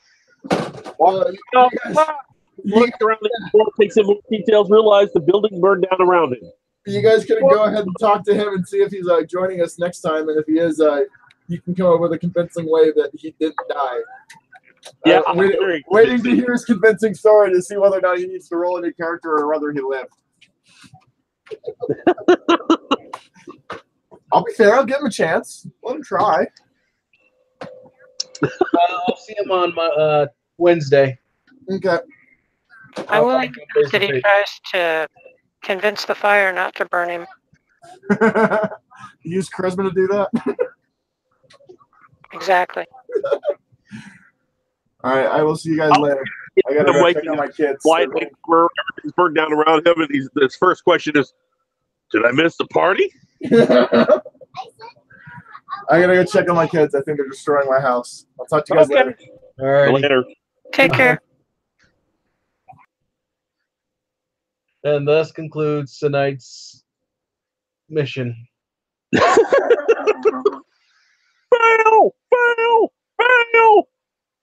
No, we didn't fail. I didn't make them dragon mad.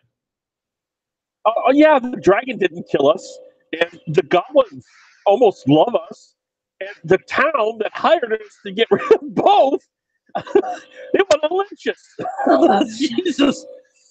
They don't know anything. They don't know what happened.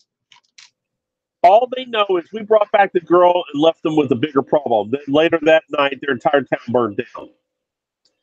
The first thing that would pop in most of their minds is, because the dragon was mentioned, the dragon followed us down from the mountain, from the caves, and decided to torch them anyway.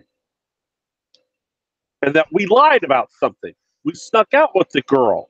We didn't make an agreement with the dragon. No. We stole the girl from the dragon, and he came after her. After us, burned the town down, trying to find us and the little girl. Probably killed the girl in the fire. No, that town doesn't want to lynch us. Why would they want that? We'll be blamed for it one way or other. It doesn't matter if they know the truth or not. Well, I'm never going to go back to that town again. You hope.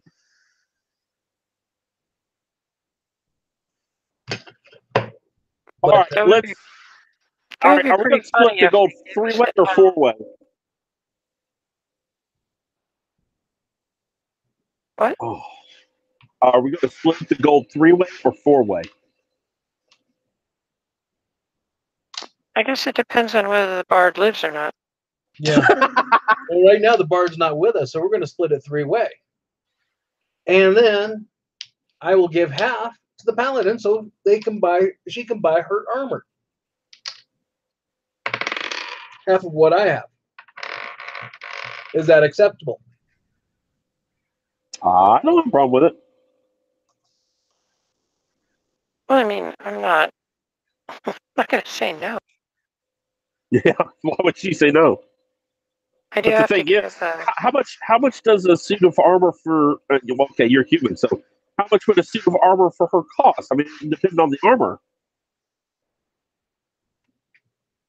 I mean, I can get, I think it's chainmail for 75. Okay. Here, give me just a second. All right, I've already divided each of the coins up 3 ways. It's 90 gold each, 84 silver each, and 26 copper each. They all came out evenly, but divided by 3s.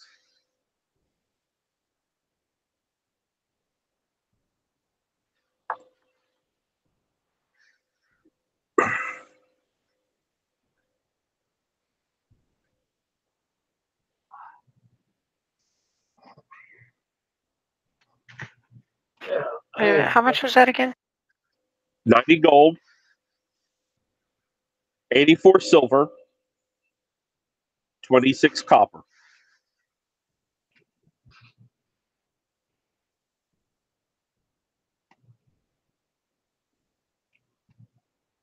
Here's the question. In this system, is it 10 copper to a silver and then 10 silver to a gold, or is it 100 copper to a silver and 100 silver to a gold?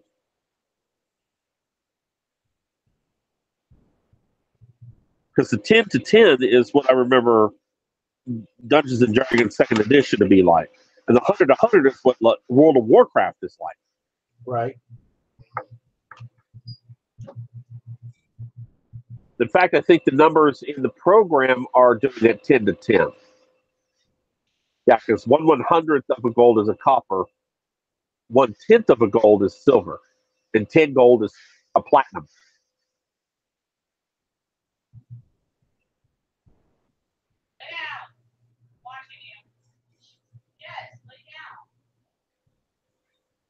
I don't know. And unfortunately, I think it's 10 to 10.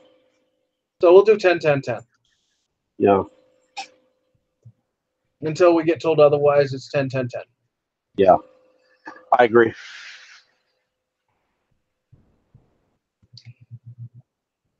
All right. Wait, so how much? It's 150 for chainmail. Wow. I can get scale for 50. Yeah, and like a breastplate is 200. Split mail is 200. A chain shirt is 100. So my best bet is to get scale mail for 50, and that'll give me +5.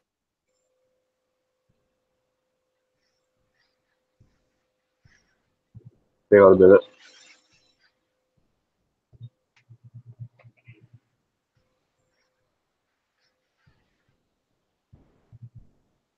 But I have no dex bonus, so that's still going to give me like an AC of 15.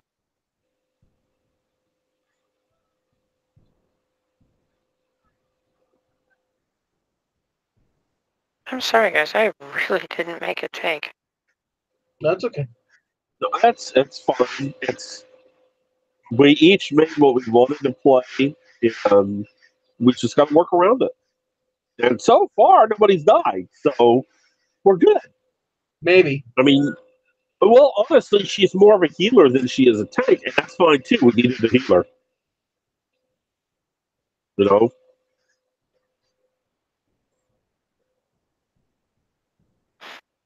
What I'll be able to do is I'll be able to put a mark on each of you guys. Okay. So when you take damage, at the end of the round, 5 hit points will heal off of you, and I will take the damage. If I use lay on hands on you, that takes a full action. But if I lay hands on myself, it's a quick action. So I can still fight and heal myself. So that was the plan. That's how I was going to heal you guys, and then just take it on myself and keep healing myself. Right.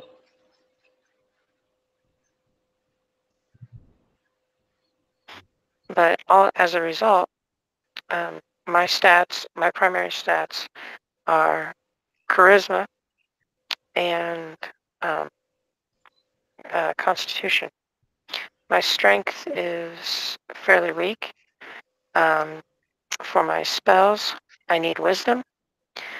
So my two stats, my throw-off stats, are intelligence and dexterity, which is why my armor class is abysmal, and I really don't have that many points in my skills. Wait a minute. What is your armor class? I mean, the full thing. Without any spells or anything. I mean, you just walk in the room.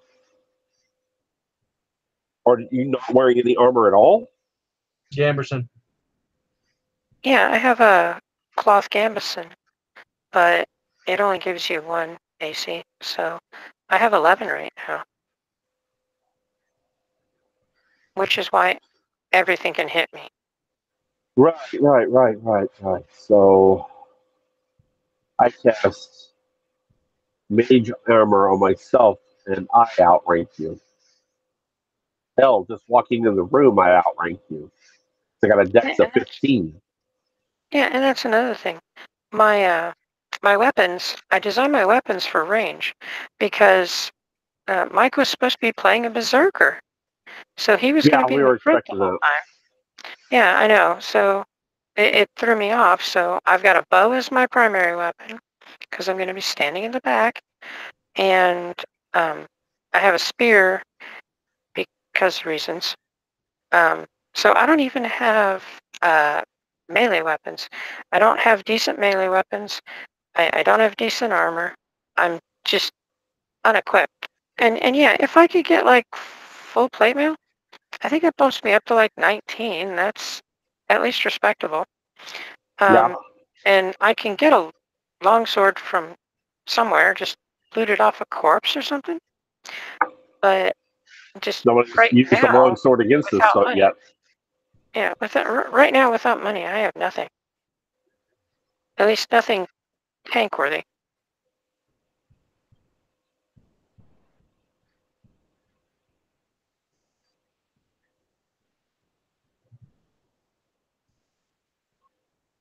But I can cast Lay on Hands 8 times a day, which is quite a bit. Yeah. Holy cow! Full plate is 1,500 gold.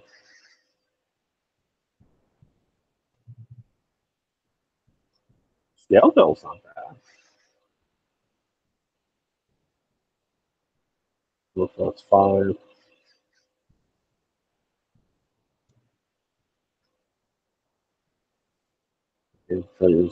Oh, that's arcane. So your spells are not hindered by wearing armor.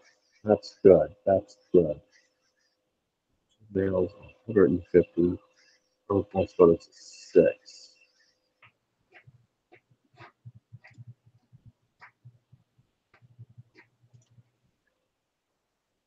Army. I theoretically had some gold after I bought my initial equipment, because a bow doesn't cost much. I think a spear costs like 2 or 3 gold, and a gambeson is fairly cheap.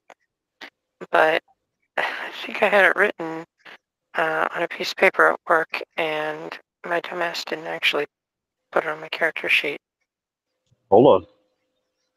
Like I said, if you can download the it's called PC Gem, just the 2 letters PC Gem, has an icon that looks like Da Vinci's Vitruvian Man. It has all the rules for all the books on for Pathfinder. It literally watches you through making the character. The only thing you have to figure out for yourself is inventory. And that's only because it uses, how can I put it, multiple trees. And you got to figure out where everything is. You would have to send me a link, because I'm getting Philippine Computable General Equilibrium. I'm not even going to try and pronounce it. Equilibrium model. And that's what I've got for the next like 15 links. Put it in the Pathfinder group, not the chat. All right.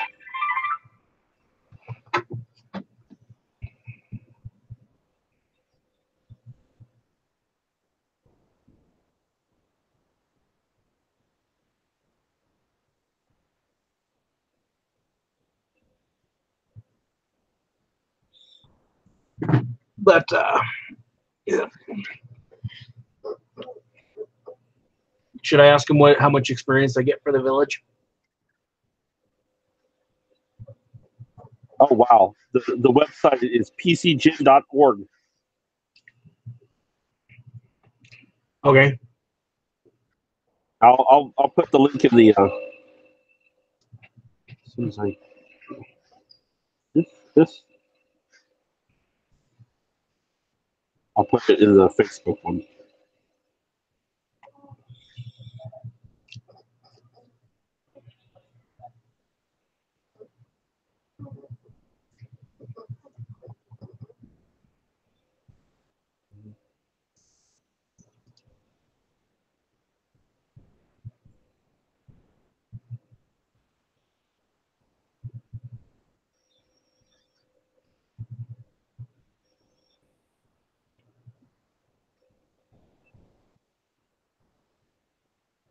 There we go. Posted it. Okay.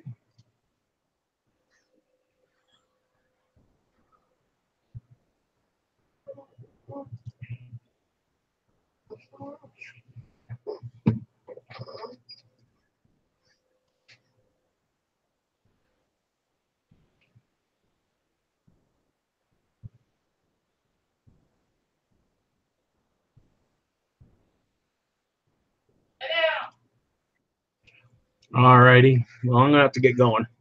All right. Okay. Real quick, I just calculated it up again.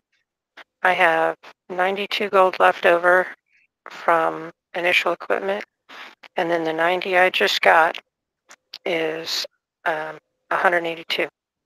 So Right. if I can borrow,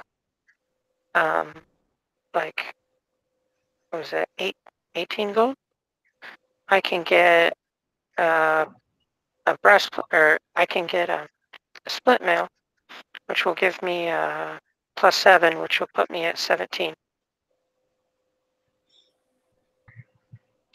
Wow, you're 2 points lower than me. Which is why That's you've been tanking. That's why you've been acting as tank. I'm Got an dodging. armor class of 21. My armor class is 19. That's what his would be. Yeah. I'm dodgy.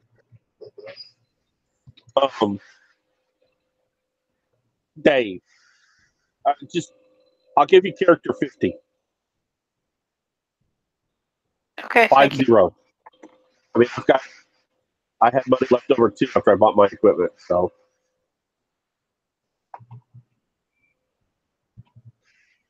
Okay, that'll give me some money for a melee weapon too. Unfortunately, yeah, I'll give you some stuff. Like I said, I'll give you half of what the split is. Half of my share of the split. So Well, if you 45. were to total everything up, it comes up to 98 gold, 6 silver, 6 copper.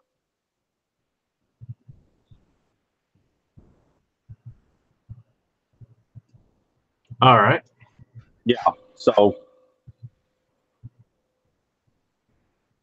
because the PC Gen program does everything in gold pieces. If you want to do it in silver and copper, well, it's 0.1 is 1 silver, and 0.01 is 1 copper. So if y'all I've been playing with this program since we started putting this group together. If y'all have questions, I think I figured out most of the most of the kinks. But when you first start to make your character, down in the lower left-hand side, it has a box that says things to be done, and these are links that takes you right to wherever you need to go. And when it's empty, your character's done, except for inventory. And there's a tab specifically for that. Now, the last tab is character sheet. I just leave one on the standard HTML or HTM. And then go to File and Export to save that out. And that's the copy that I send off to Jason.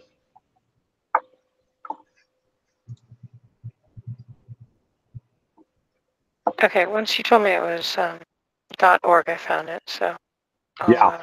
I'm installing it now. Yeah, I mean, I wouldn't have. It would have taken me days to figure all this out if I didn't have this program. Because it doesn't just take into account the one book; it takes all, even the advanced books, into account. There are rules in the advanced books that are subtle.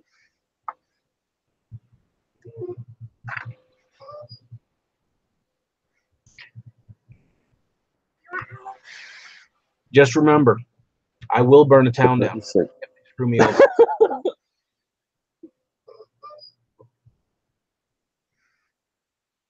Oh God, you are nuts, dude. But then again, you know, a little fire. It's one thing to catch some shrubs on fire. It's another thing entirely to catch a building on fire, because that is always worse. I wasn't expecting to get that far out of hand. That's why you usually don't go for the buildings. Go for, you know, a pile of leaves or something out of the way so they can handle it, but not be overwhelmed by it.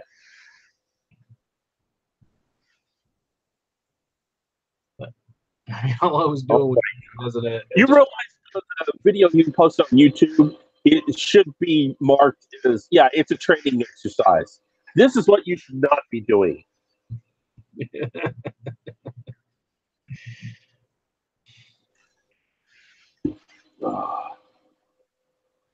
Okay, well, I'm gonna get off of here. So, All right. Take it I'll easy. We'll talk to you.